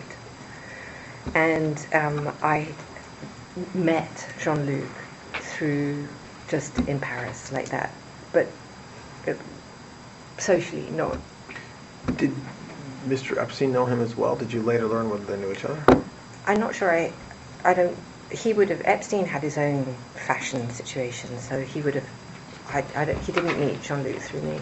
Did you ever observe them together over the years? Absolutely, yeah, I saw them many times together. Did he visit the island? Did Yes. he go to Palm Beach Yes, he went, House? yeah, he went everywhere. I saw him in every place. Do you ever observe him getting a massage? Or do you ever know whether they got a massage? Maybe you didn't observe it personally. You don't remember? I don't know. I mean, I have no conscious memory of Jean-Luc. I would imagine that he did, but I don't see it. How about Mr. Weinstein, Harvey Weinstein? What would you like to know? Do you know him? Yes. How do you know him? Like, I guess when I say how do you know him, is it a relation you had kind of separate from Mr. Epstein, or did you meet him through Mr. Epstein, or? First of all, I wouldn't say I had any type of relationship with Harvey Weinstein. Okay. In any context. Socially, I would meet him because I would go to events that Harvey would be at, and also his wife was English back then, Georgina. And so friendly also would be a big word, more of acquaintance, so we would see each other, and I would go to Miramax events. But there was a couple of people who worked for Harvey who I was friendly with. His primary producer, whose name is Meryl Poster, who I was friendly with, and yeah. So, Do you know whether Mr. Epstein had his own relationship with Mr. Weinstein? he did. Did they socialize together at the island or in Palm Beach or New Mexico? I never saw Harvey at any of Epstein's houses. So socialized, I don't know that they were friends. I mean, I can't see them together either. I mean, literally. But I know that they certainly do that. I would imagine, and in fact, I think I have a memory, but I can't, that when Harvey was trying to raise money for whatever his business was called, I can't remember what his business is called. Maybe he went there because Epstein was good at raising money. I just don't know. But I never saw them. I don't recall seeing Harvey in any of the properties. Let's just go a few more minutes and take a break. I know it's after lunch, so we talked several hours ago about your father and his business a little bit. After your father passed, do you know whether Mr. Epstein was involved in your family business that you know of? Absolutely not. In any respect. First of all, there was no family business left. Start with that problem. And the second one is, my family didn't like him very much. And they were busy dealing with their own problems, and there was no relationship whatsoever. I mean, my mum and he got along quite well. That was it. But she's an old lady. He was nice to her. We're now being a little repetitive, but you're confident that before you met Mr. Epstein, he didn't know your father, and so he wouldn't have done business with your father's companies in the 80s either. Absolutely not. I'm 100% sure of that. I never met him, I never saw him, I never heard his name. No, nothing. So, there's been a lot of conversations about whether Mr. Epstein maintained like a list of people, like a book of famous people that he knew, it's called a black book or a client list or a list. Did you know of the existence of any such list? There is no list. We'll start with that. The genesis of that story I can actually trace for you from its absolute inception, if that is what you're interested in. Well, first, to be short, there is no list, there's no client list, nothing like that. No, there's nothing like that. That you know? That I, obviously, right. Yeah. Okay, so you say you think you know the genesis, so go ahead, tell us.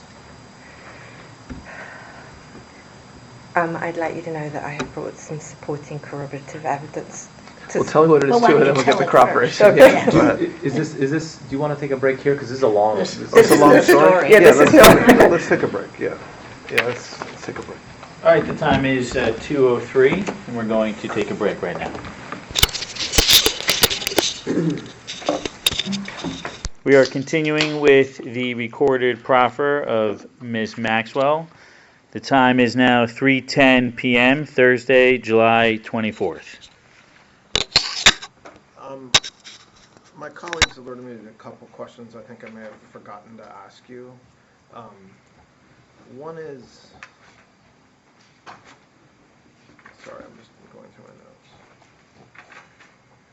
notes. Well, we talked a few minutes ago about this birthday book that there's been press about. I understand you don't remember anything with President Trump, or a lot about the book anyway. Do you remember asking President Trump to submit a letter for that? I do not. And do you remember, would you have been the one to do that, or would somebody else have done that? I did ask some people. I don't remember Mr. Trump. I don't remember who I did ask, but Epstein also asked people himself directly. Okay. So it could have happened that way, if it happened at all. I'm trying to find on that.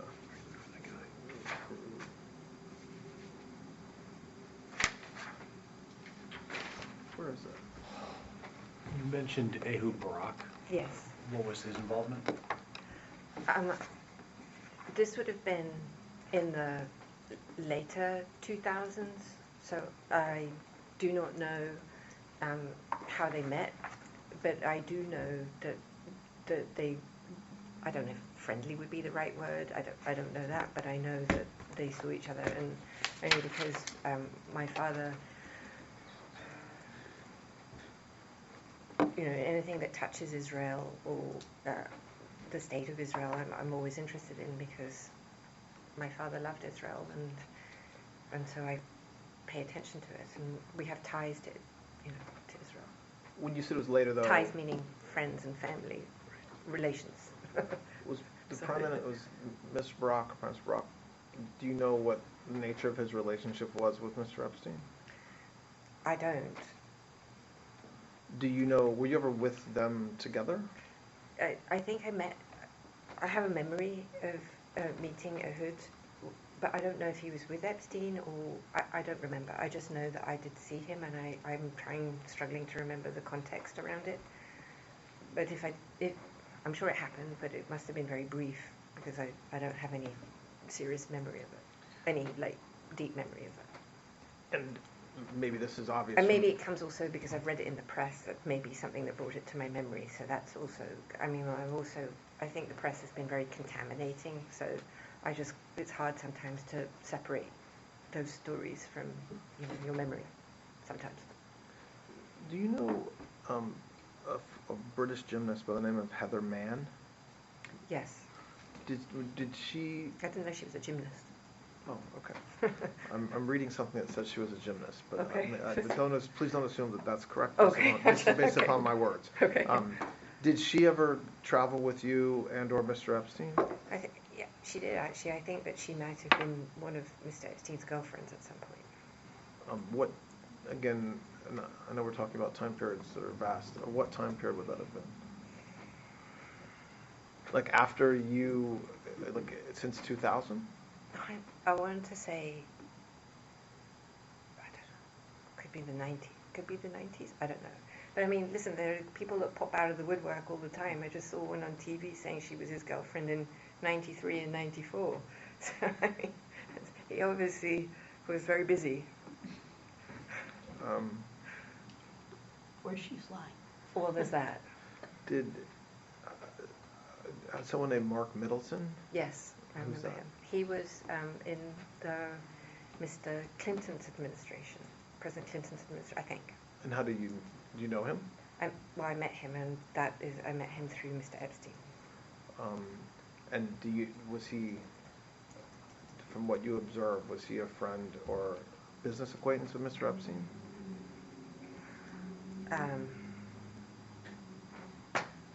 I mean, I only saw him a handful of times, but I did see him with him. I mean, he seemed friendly. I don't know if I would characterize. I mean, having seen him briefly, I don't know. how to characterize that. Do you know whether he flew on airplanes with Mr. Epstein? Did he visit the island? Do you know anything about that, or their relationship as it relates to that? I don't have any recollection of seeing Mark Middleton at the island. How about former U.S. Senator George Mitchell? Yeah, I do remember George. What do you remember about him? I travelled with him.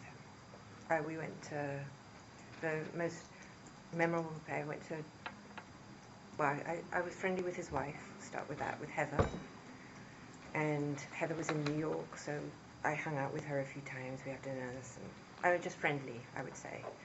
Separately from her husband. Was friends with Heather. I met Heather through her husband, but we became friends. You became friends with Heather? Yes. Was Mr. Epstein friends with Mr. Mitchell? Yes. Did they travel together besides New York? Did they travel to the island or to New Mexico? I don't remember George ever at the island, but the most memorable trip I do recall with Senator was to Italy. Was to where? To Italy. Ah, okay. We went to Rome. As the four of you? So Heather and Mr. Mitchell and you and Mr. Epstein? That's my recollection. And what were you there for? Well, the most memorable aspect of that trip is we went to the Vatican. It was extraordinary. And the most extraordinary thing was going to the archives and holding Henry VIII's document to the Pope, asking for his divorce. Do you know the former president of Colombia, Andres Pastrana? Yes. How do you know him? I met Andres Pastrana in a pub in Dublin. And did he travel with Mr. Epstein that you know? I don't know if I don't know if he was ever on the plane. I don't think he ever came to the island. But I went 2 places with Andres Pastrana. One was to Colombia, and Epstein came to that, and the other was to Cuba, and Epstein was there, and Pastrana was there. And what were the purposes of traveling to Colombia and then Cuba?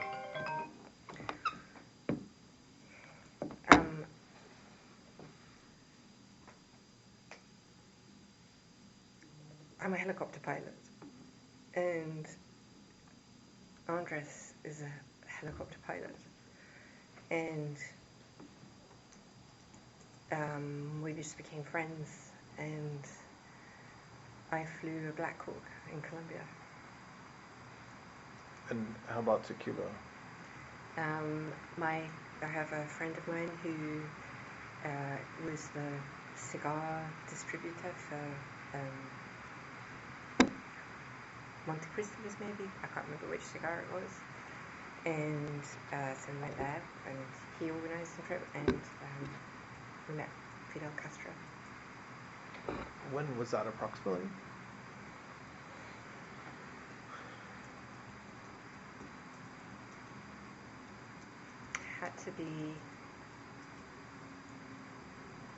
Had to be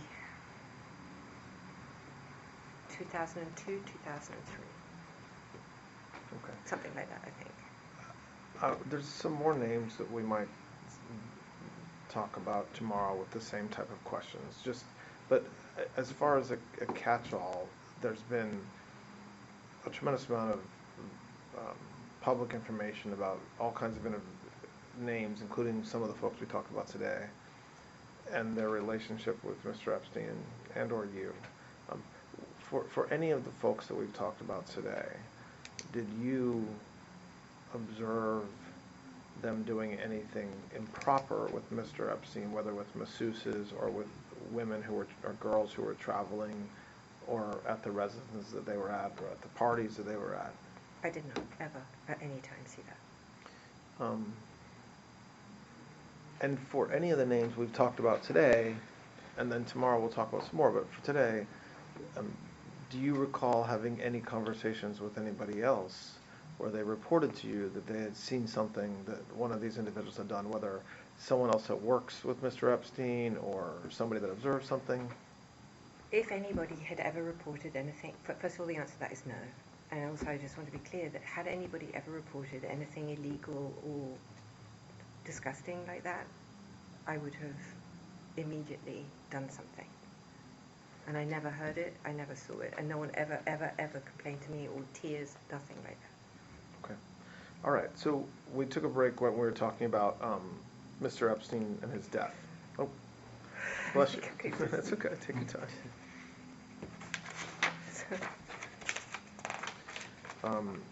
So, Mr. Epstein and his death. So, you were not obviously at the MCC during that time, correct? Thank you. Oh, thanks. I thought you were giving it to me. I think I've got something blew up my nose. So just take some Like a water, it's flaw. okay, no problem. You were not at the MCC during that time, correct? I was not. So you're gonna tell us what you believe, but I just want to make sure I understand. Your basis for belief is kind of what you've read and seen, and your knowledge of Mr. Epstein for the many years you knew him, right? And actually, there's a third component. Okay. The answer to that is yes, and Okay. there's a third component to that, Mhm. which is having experienced now the mismanagement and inefficiencies and total dereliction of duty at the Bureau of Prisons. From BOP, from the Bureau of Yes. Prisons. Okay, fair. Okay, so, what I do want to be careful about is, asking you to speculate, because anybody can do that, and I don't think that's fair to you or anybody else to ask you to give us your kind of opinion, but do you think that the third point you say, which is kind of a failure by the BOP, there's been there's an OIG report, there's an SDNY investigation about that. So you think he did not die by suicide, given all the things we just talked about? I do not believe he died by suicide, no. And do you believe that, do you have any speculation or view of who killed him? No, I don't. And I ask that because if you don't believe that there's any truth to the allegations of blackmail, or that he had kind of a list, or that he had reasons to have people hate him, why would somebody kill him in prison? Well, in prison, where I am, they will kill you, or somebody can pay a prisoner to kill you for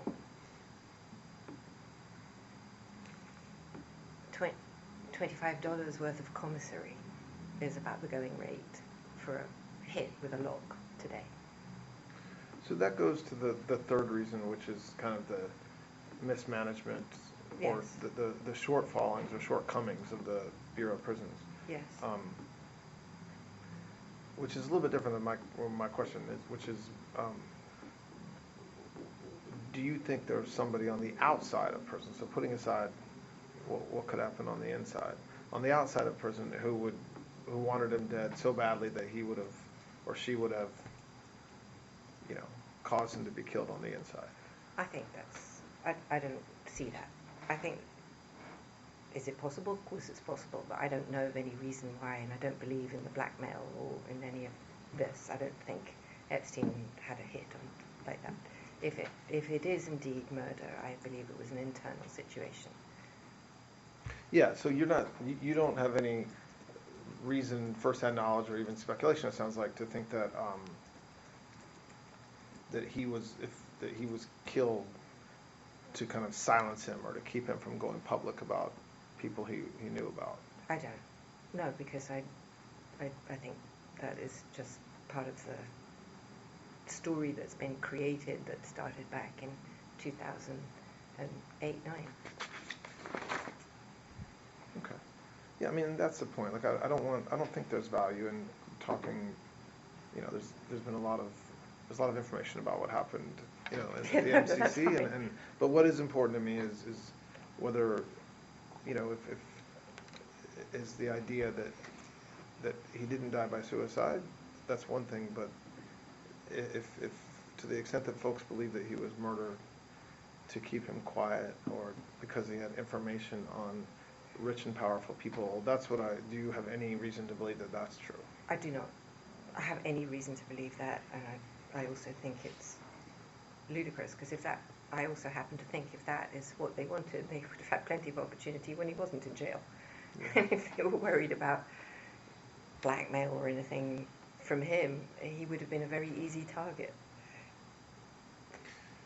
In the time, so we've talked about a lot of time all the way up through 2009-10, and then the time that after Mr. Epstein was arrested.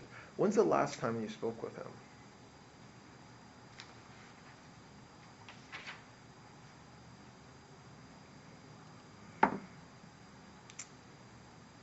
Maybe 2016, 2017, maybe 2016. 2015, 2016, 2017, in that area, I believe. And what, when you're thinking about that last time, was that you had been talking to him a lot and then you stopped, or was that a one-off time and it was infrequent at that point? I really wasn't in communication. The only communications I had with him was with regards to the civil suits. The civil suit that I found myself in, the defamation suit I found myself in. I needed help. I needed information, and I didn't have what I needed. And so that was really what drove it, was me trying to get myself out of this situation, which I ultimately led to where I am today. And so when that, I don't remember even if I stopped talking to him before that. I thought he was angry with me anyway. He didn't like what I did, and I wasn't interested in what he had to say to me. And what did you think he was angry with you about? I think he was angry that I had even said that I had referred to her being a liar. He said I should have not said anything, but when the civil suits that were ongoing before Mr. Epstein's death, yes. Did your lawyers coordinate with his lawyers, like in discovery and things like that, on anything? I don't think we coordinated in I'm not sure. Okay. I don't want to misspeak. There was some degree of communication, for sure. I just don't know the degree that took place. So definitely, I mean, I was definitely hoping for him to be more helpful, and I was definitely, coordinating is not a good word because that sounds like I was trying to align myself. That's not where we were going here. But I was definitely trying to get help, as in documents or information that I could use to defend myself. That's 100% true. And the degree to which that took place, I don't recall. There was definitely some of that, though. I don't want to mislead you. And we touched on this earlier, but I just want to, I don't think we really ran it to ground maybe as much as we could. Like, going up through that time, you know, so in the 16, 17, 18, up until the time he's arrested, had your view or your understanding of what had happened changed? Meaning, did you believe that in the late 90s or early 2000s, when he started, you know, behaving much differently, did you believe what you were hearing about him at that point? My views, I didn't like the people he was with anyway, so I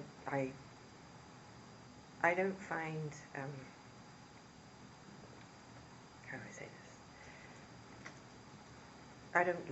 I like people who my age or older, and I don't find the society or the companionship of younger people who are younger people, I suppose, really that enjoyable. So I don't like the company that he chose to be with, and so I just was kind of boring and fundamentally uninteresting. That's probably the nicest way I can say it. Yeah. Okay. So I think what we should do is just spend a few minutes talking about tomorrow. Everything was great today. I think that it was very helpful, and I appreciate you trying to be as complete as you can. I think tomorrow, you've said a few things today about materials that you brought. When we're done, we'll give you a few minutes with Mr. Marcus to if there's things that you want to show him that you think we should see. Like I said, I'm not asking you to corroborate anything. If I was asking you to corroborate something, I would tell you. But if there's something you think that you don't think that the government has seen, or you think that it was important for me to see, let Mr. Marcus know, and he can share it with me. Tomorrow, we'll certainly have some follow-on questions when we all think about tonight, and I think you will too. You know, we can all think about stuff we've talked about. We covered a lot of different areas. I do want to talk more about you. So by design today, we wanted to focus on Mr. Epstein and talk about, you know, kind of, well, everything under the sun that we've gone through today. I do think it's important when we all evaluate what you've said today and kind of your story, to also understand why you're here, right? So you were indicted, you were charged, you went to trial, and I want to do that in a way that gives you an opportunity to kind of say your piece, or to say what you haven't said before, but also understanding that there was people who took the witness stand and swore to tell the truth and testified about you and what you did and what they think you saw and what they heard you say, and I'm not. I said to Mr. Marcus, I'm not trying to create a kind of a she said situation, or he said she said situation, but I do want to hear from you about your conduct, because it's important, I think, for when we evaluate what you say and how you say it, and your recollection of things, to talk about that. So we'll do that tomorrow. I want to talk about, you know, the circumstances leading up to your arrest. There's a lot of, I think, misinformation, or there's a lot of information out there that I don't know whether it's misinformation, but about the time from 2019 up until the time that you were arrested. And then, like I said, that'll take us through lunch tomorrow, and then we'll be done. I don't have a plan. I didn't know that I was coming here until this week. Okay, so I'm not. There isn't like a. We don't have like a schedule of what happens next or what happens. But that's not a negative thing. I'm just saying that's so you shouldn't take the lack of a next step as anything other than we don't have a next step yet. So. May I say something? Of course, yes. I just would like to put out there that I also focused on how I think the president got swept into some of this, unnecessarily, by the way. And I'm not a conspiracy theorist, and I certainly don't subscribe to all of everything that I see, but I do believe that there is animus in some areas that may have contributed to how the use of the president to harm him, that I find deeply offensive. And whilst I can't obviously say definitively that is what it is, I would like to show you what I see, so that you can evaluate it and do with that as you see fit, if it needs to be addressed. I've seen it. It struck me, and I would like to give it to you for what it's worth. Okay. Does that seem something that I can... Yeah, that's fine. Yeah, of course. I don't like that. Yeah, okay. That's fine. That's great. Okay, so why don't we stop for today? I'll give you a little bit of time to chat, and then see you in the morning. Thanks, Alfred. This will conclude the recorded proffer interview for Thursday, July 24th.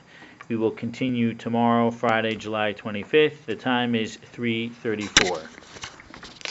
We are resuming from break, and the time is 10:49 on Friday, July 25th. All right.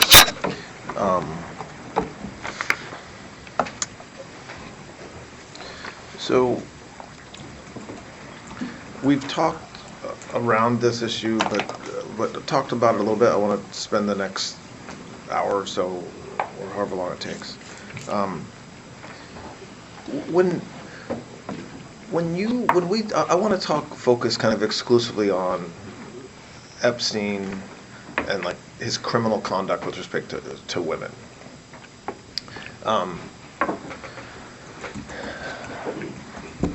Do you said yesterday a couple times that like you now kind of recognize or think that there was things that he did that you didn't know about and that he kept from you or that you didn't see. What did you see? So you said yesterday, and I'm not trying to put words in your mouth, but at some point he was getting massages 7 days a week, sometimes multiple massages a day.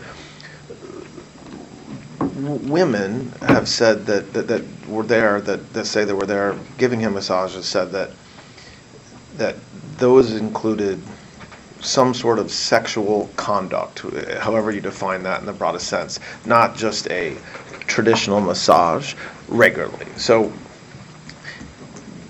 what did you see and hear at the time? And then I think,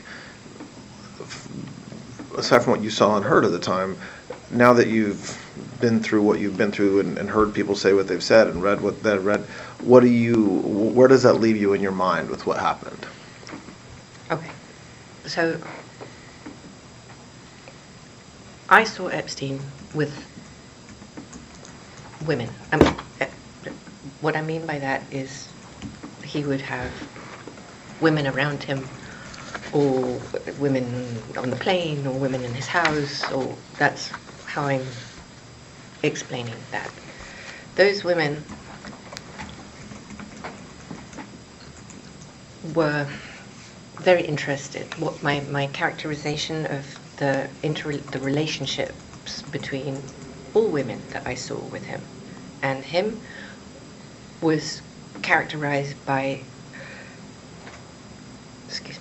their interest in him as I would see it. And by that I mean I never saw anybody who didn't want to be with him,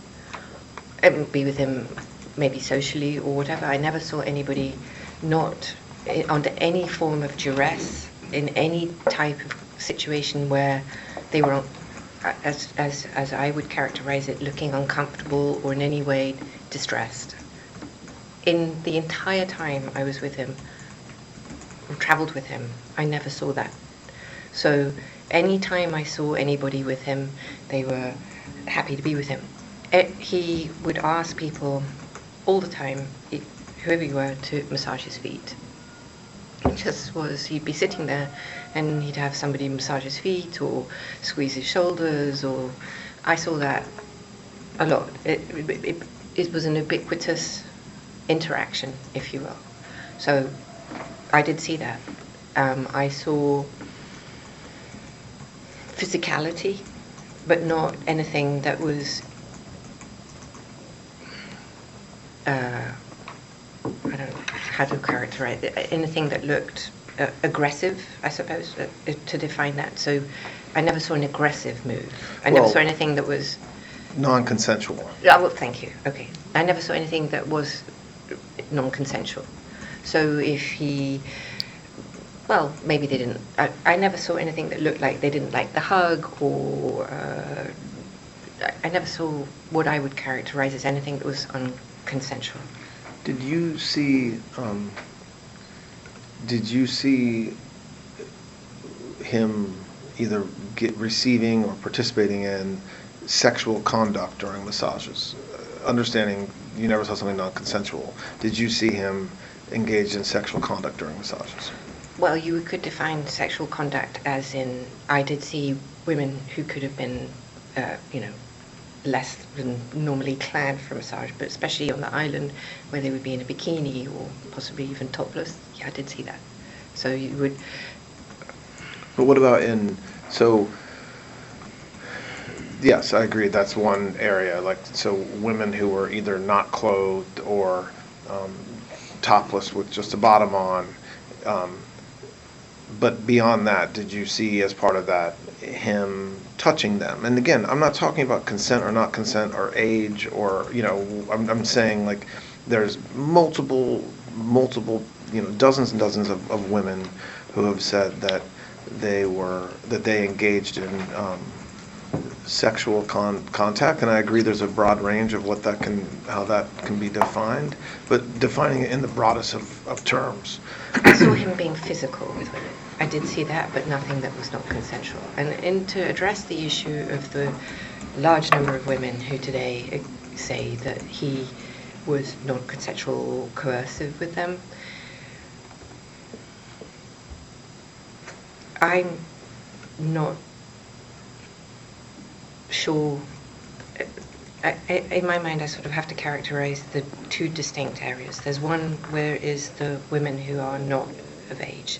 Therefore, anything with them is immediately unconsensual. Correct. So let's start, and I want to define anyone who's underage versus anybody who's overage, because I do think that there's a very significant differential between the two. Well, so does the law.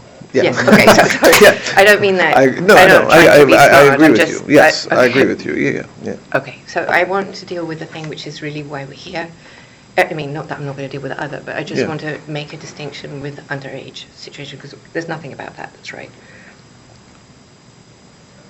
I never saw anything with anybody who was, certainly to be categorical from my trial. Let's deal with that, because that's something that I can say. I never saw that with them at all, and I would say that as described anyway in my trial did not happen as described. I'm not saying that Mr. Epstein did not do those things. I'm not casting those. I'm not going to say. I don't feel comfortable saying that today, given what I now know to be true. So I'm not here to defend him. But what I can say is that I did not participate in that activity. And so let's divide this into two areas. Maybe there's more, but we'll start with two areas.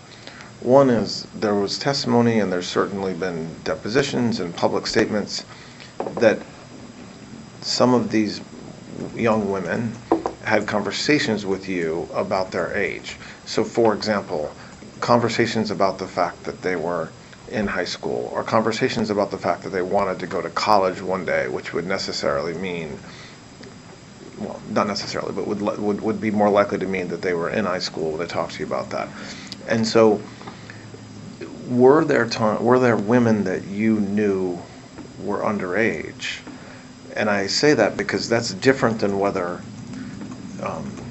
they were sexually abused in any way by Mr. Epstein, just merely their age, and going to give him a massage. No, I never knew that, and I can categorically state that had any child said to me that they were 14, 15, 16, maybe not 17, because 17 in England, I mean, if someone had said they were 17, I've read so much that did happen. I mean, but I would never have permitted such a thing. I don't even know what I would have done. So some of I think even someone who testified at trial, but certainly publicly talked about, was as young as 14 when she was introduced to Mr. Epstein. In your mind today, you kind of reject that happened, that you saw that, meaning you don't recall any obviously under 18 woman coming to give him a massage. Well, I believe you're talking about Jane, and I'm very happy to address that. I actually don't think that the testimony is correct. I don't believe. Yeah. Look, No, I'm not. I just want to tell you how. Yeah, I don't want to get into. No. I'm not. No, Absolutely not. I don't want to go there. I'm not going to do that. But I believe that what took place with a lot of these people is that there was a slide, right? So there was a zone And he did meet her, and I did meet her, and I knew that she was a young child, and I knew that she was not an adult, but I don't believe he met her till she was 16. So I'm not doing a he said, she said. I'm not doing that, because that's not what we're here for. Okay. But he didn't meet her till she was 16. And the entire testimony of the 14, 15, and 16-year-old is therefore not accurate. Did I meet her when she was 16 with her mother? I absolutely did. And did I know that she was young? I absolutely did. But everything that took place that was alleged at trial at the 14 and 15 and 16 is not accurate. And there's testimony, and again, I'm using testimony in the broadest sense. Some of this is just public statements or something that's come out in civil lawsuits about you and Mr. Epstein giving like you're turning 18 birthday card to somebody, which again, if true, would by definition mean you knew that she was under 18. Do you recall doing that? I do not. I mean, no memory of that at all. And I believe that would be the person that called herself Kate has now announced herself in her own podcast for who she really is. Her name is. So I did not meet until actually she was either 20 or 21. So it would be very hard for me to have given her an 18 birthday card. And the testimony, there's also that slid back. Do you accept that at some point, and we talked about this yesterday about how Mr. Epstein changed, but at some point, Mr. Epstein definitely preferred younger women? I accept. And I think you said yesterday, but say it again since we're talking about it. Is that something that you, in your mind, one of the areas where he changed from when you first met him until later? So I just also want to be clear, I never understood that change to encompass children. I did see from when I met him, he was involved or friends with, or whatever, however you want to characterize it, with women who were in their 20s. And then the slide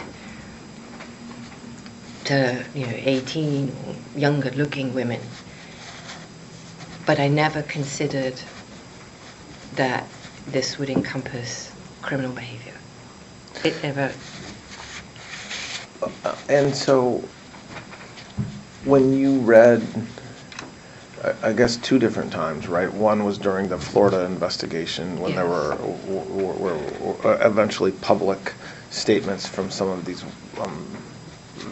now women who testified about what they did with Mr. Epstein when they were under 18.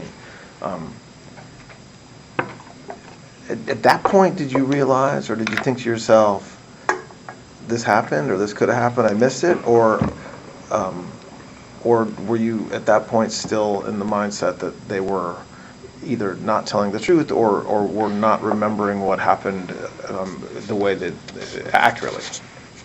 That's a very fair question. So I think that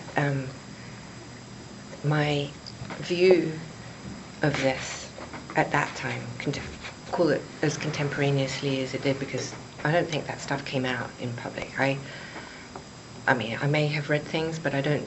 My first real memory of that is at the trial. But my viewpoint, if you will, was set from the minute that lied in her civil deposition, and I could never recover from that because. Which lie? What are you referring to? Her entire characterization Okay. Of. Now, I don't remember how she came and whether I did. I see. But I'm talking about the first time she came to Epstein's house, which I knew to be false. So from that first lie of that description, I could never recover from that. I understand. Okay. So. And that tainted, sorry, just so that we're clear, it tainted then the testimony of everybody else that I saw that came post that, because I had my own personal experience, which I knew to be false. Yeah. And the reason why I think, and I said to Mr. Marcus that this morning that we were going to talk about this, because when I think about you and the public's perception of Mr. Epstein, the public is left with the view that nobody in the world knows what really happened except for you. Okay? Now, you've explained the last day and a half how some of that's just a misperception because you didn't have a key to his house. You weren't around as much as maybe everybody claims you were. Okay? But there still is this perception out there that, oh my gosh, if we could talk to Miss Maxwell, we would know how horrible Mr. Epstein was, or how misperceived he was, whatever the truth is about Mr. Epstein.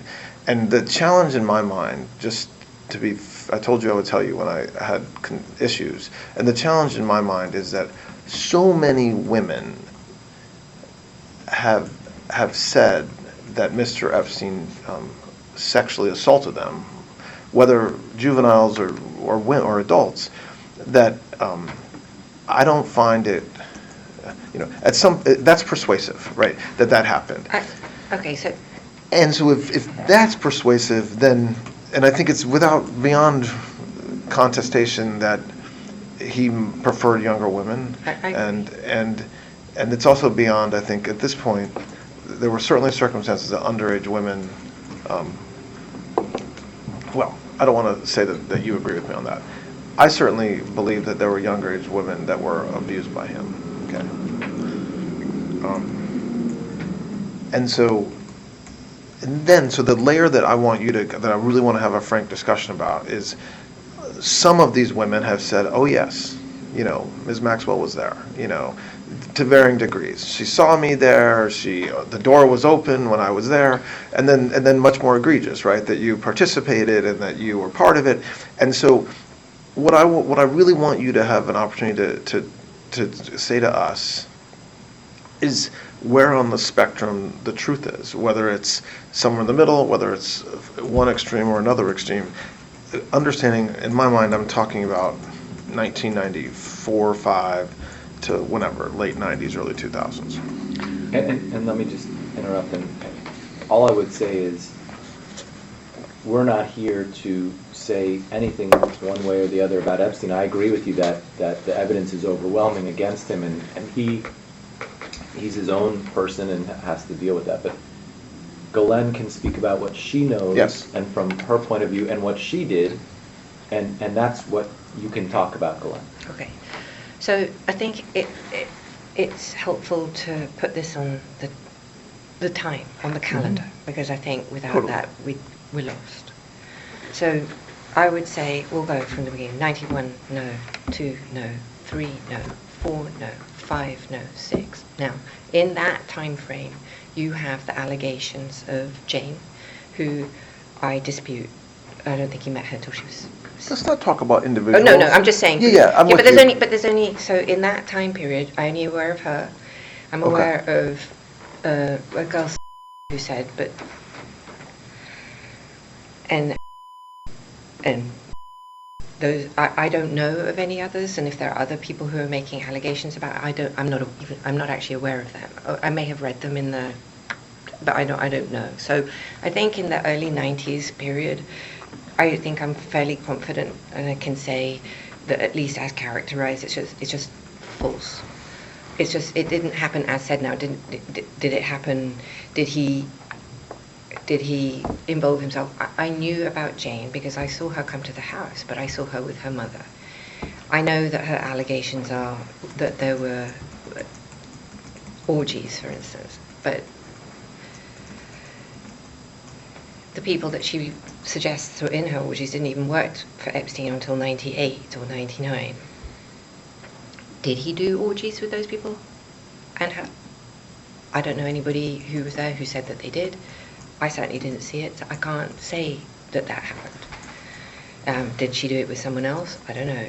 The stories really start, the allegations really begin with, and I think that you have to shift his behavior, such as it was. There was one in California who made an allegation. There was a woman who said that I didn't know about. So I think I would call her the first person. I'd be aware of him using his position to... Sorry to interrupt you, but I just want to. I don't want to have you.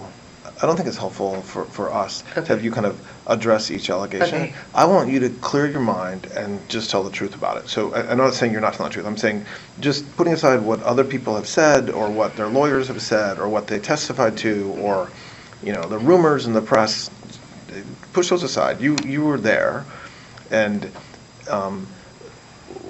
so when you go back to that time period, 92, 93, 99, 2000, 2001, during that time period,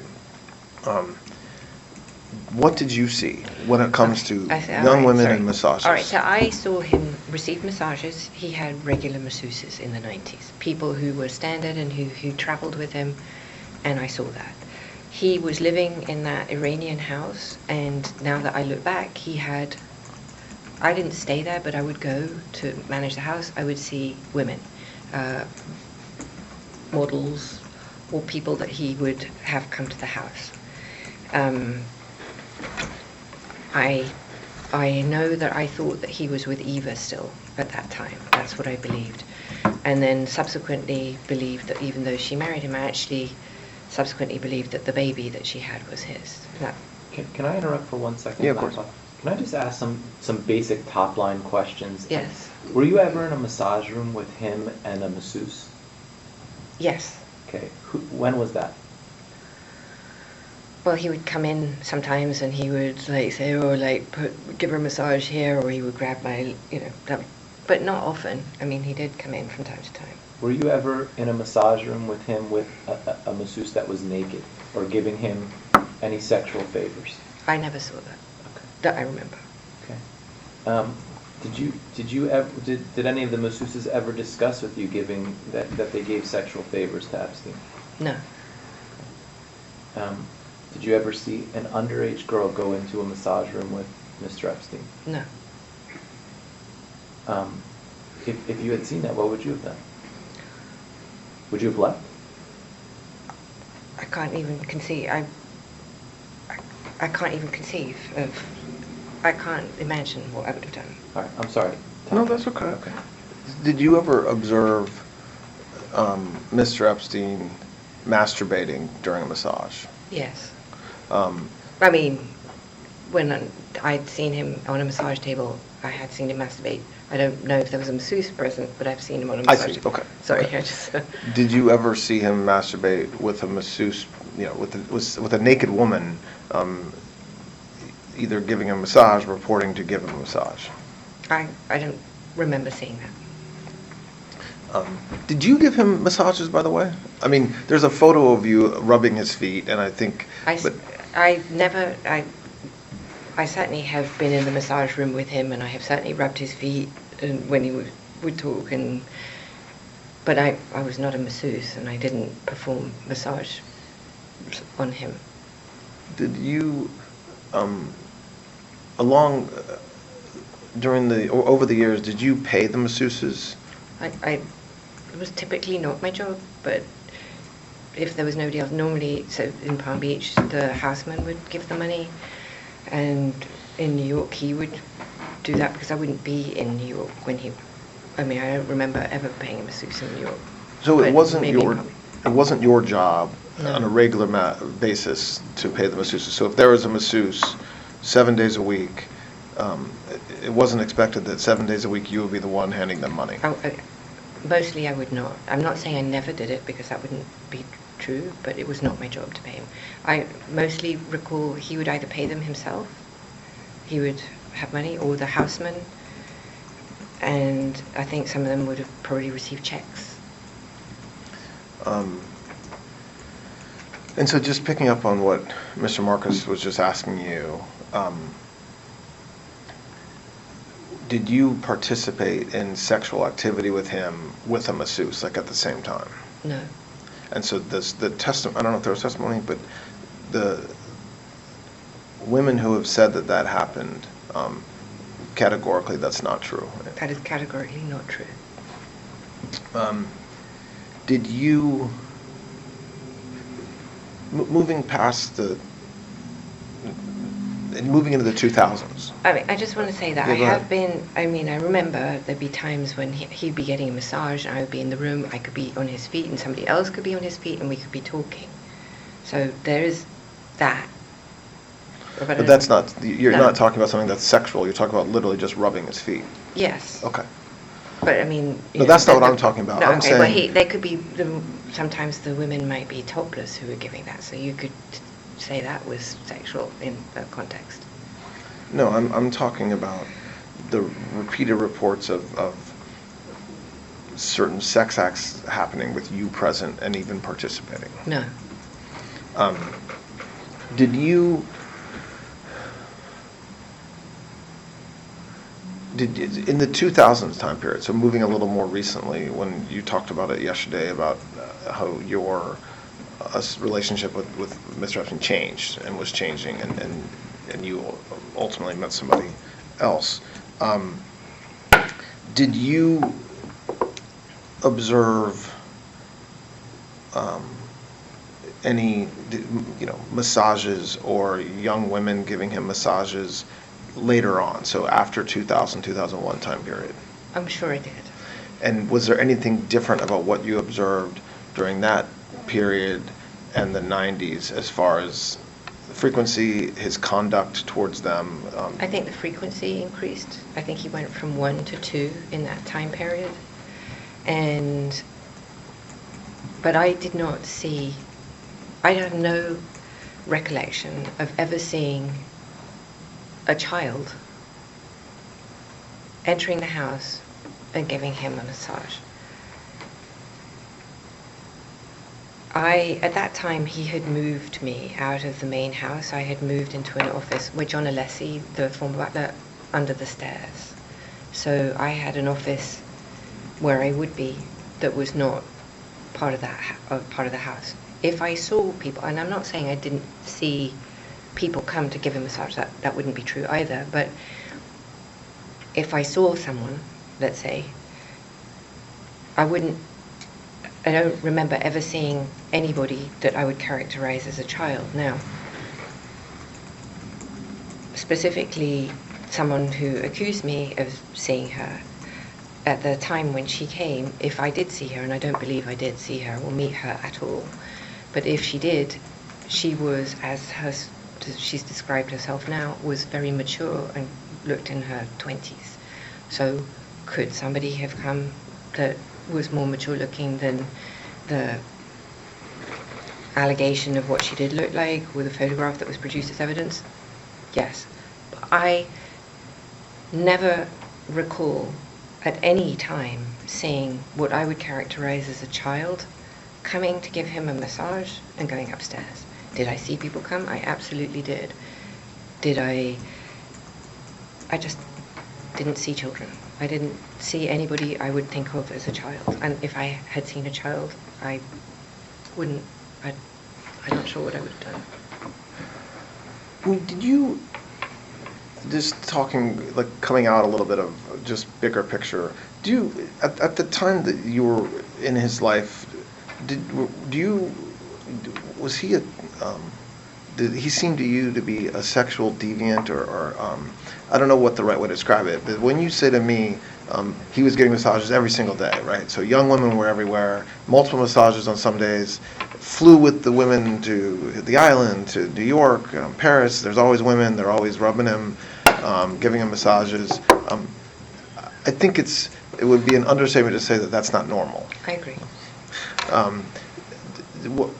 We've all kind of been part of the Epstein story over the past several years, but you were there at the time, okay? What was it like at the time? I mean, was he a creepy guy when it came to that sort of thing? Was he protective of how he looked publicly, image-wise? Like, at the time, what was it like? I think if he had been creepy, like as you would define and you would expect someone who was living that lifestyle to be creepy, I don't think the women would have been there. I don't think that they thought of him as creepy. And if they did, I never saw them behave like he was being weird.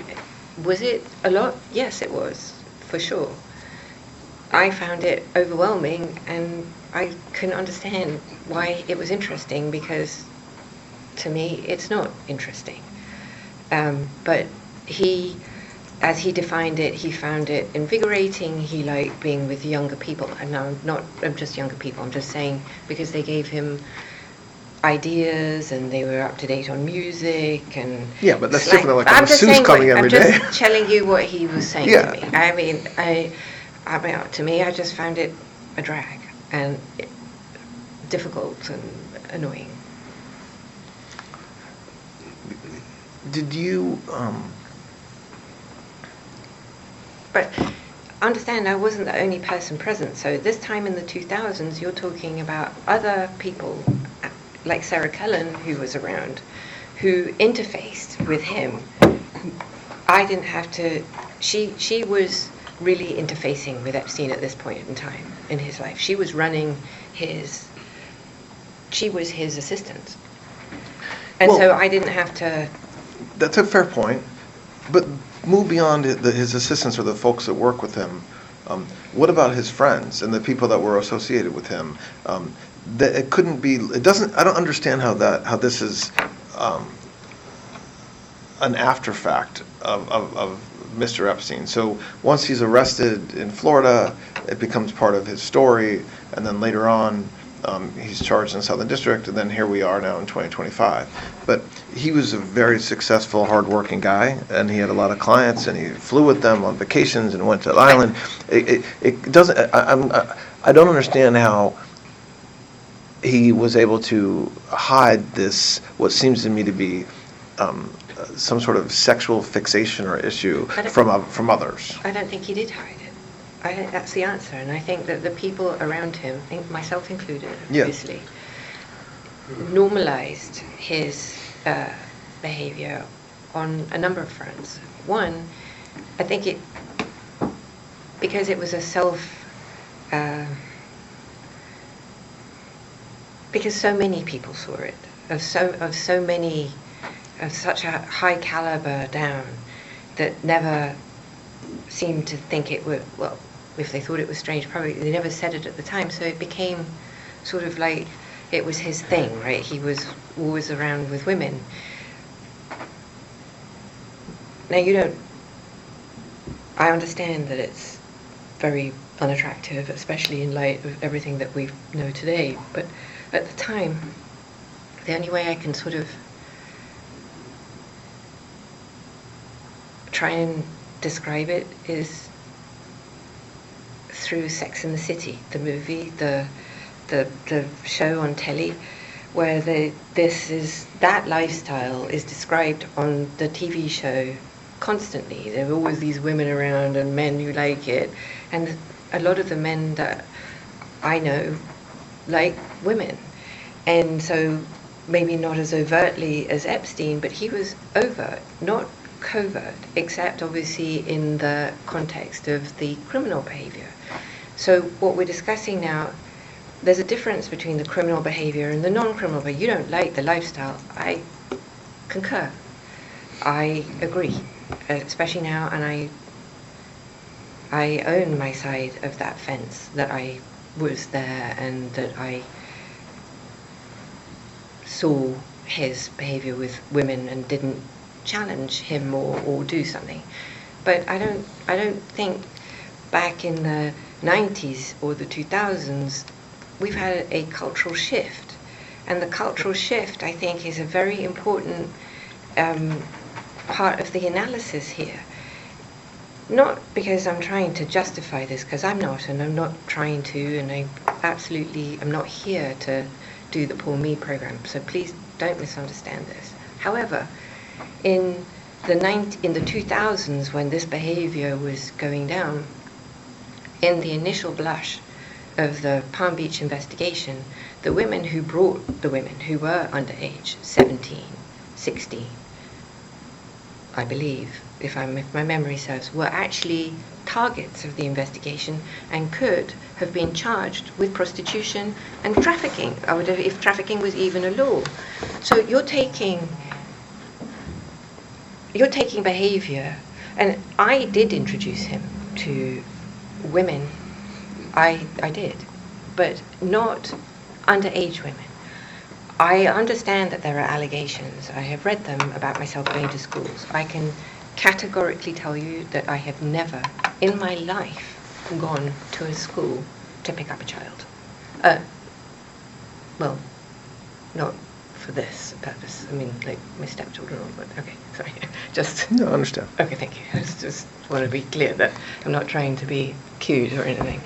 But I did look for masseuses.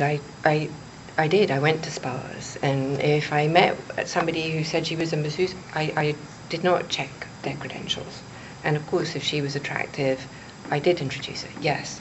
If I met friends who were interested, he was constantly asking me to meet new and interesting people. I did do that.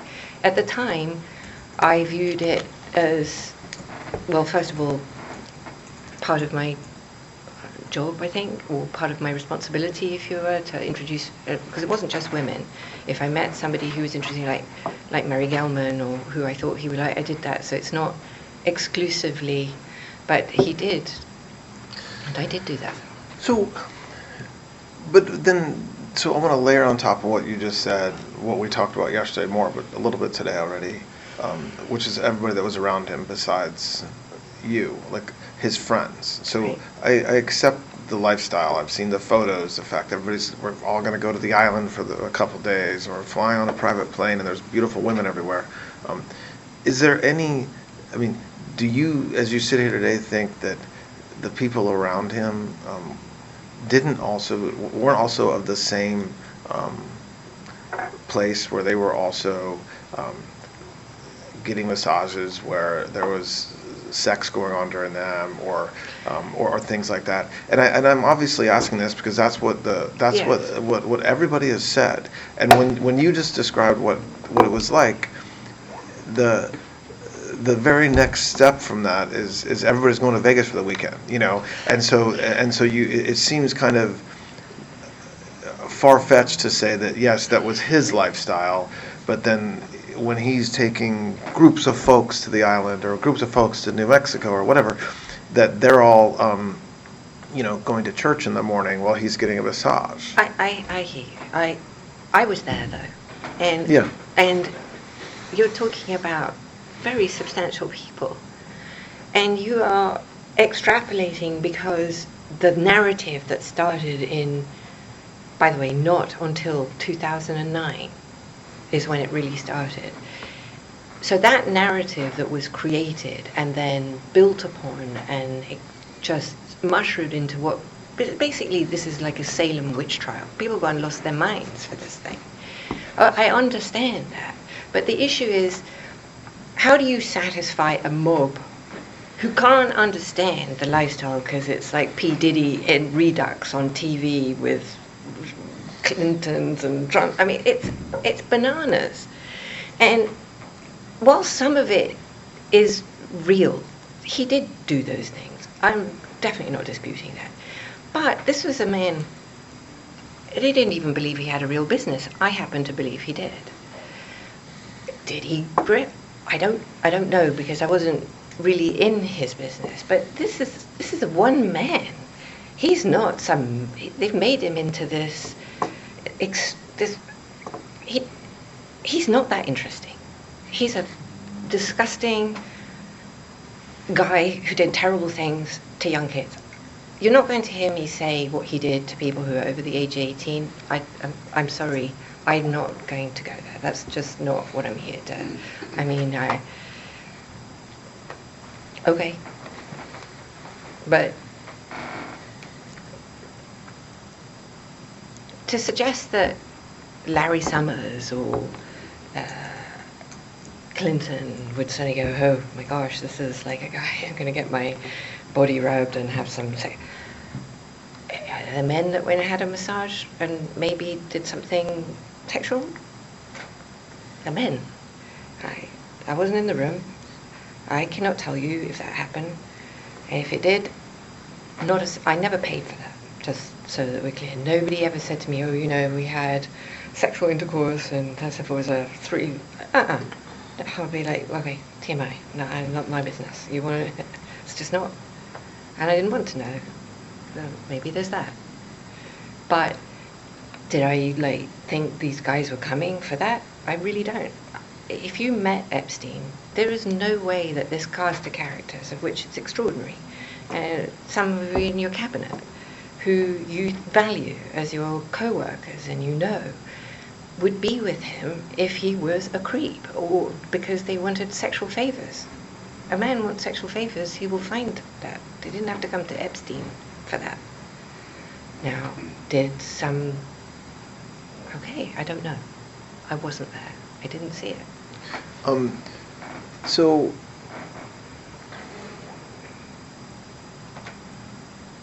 when's the last time you think you were with Mr. Epstein when he got a massage? I want to say 2007. 2007? Yes.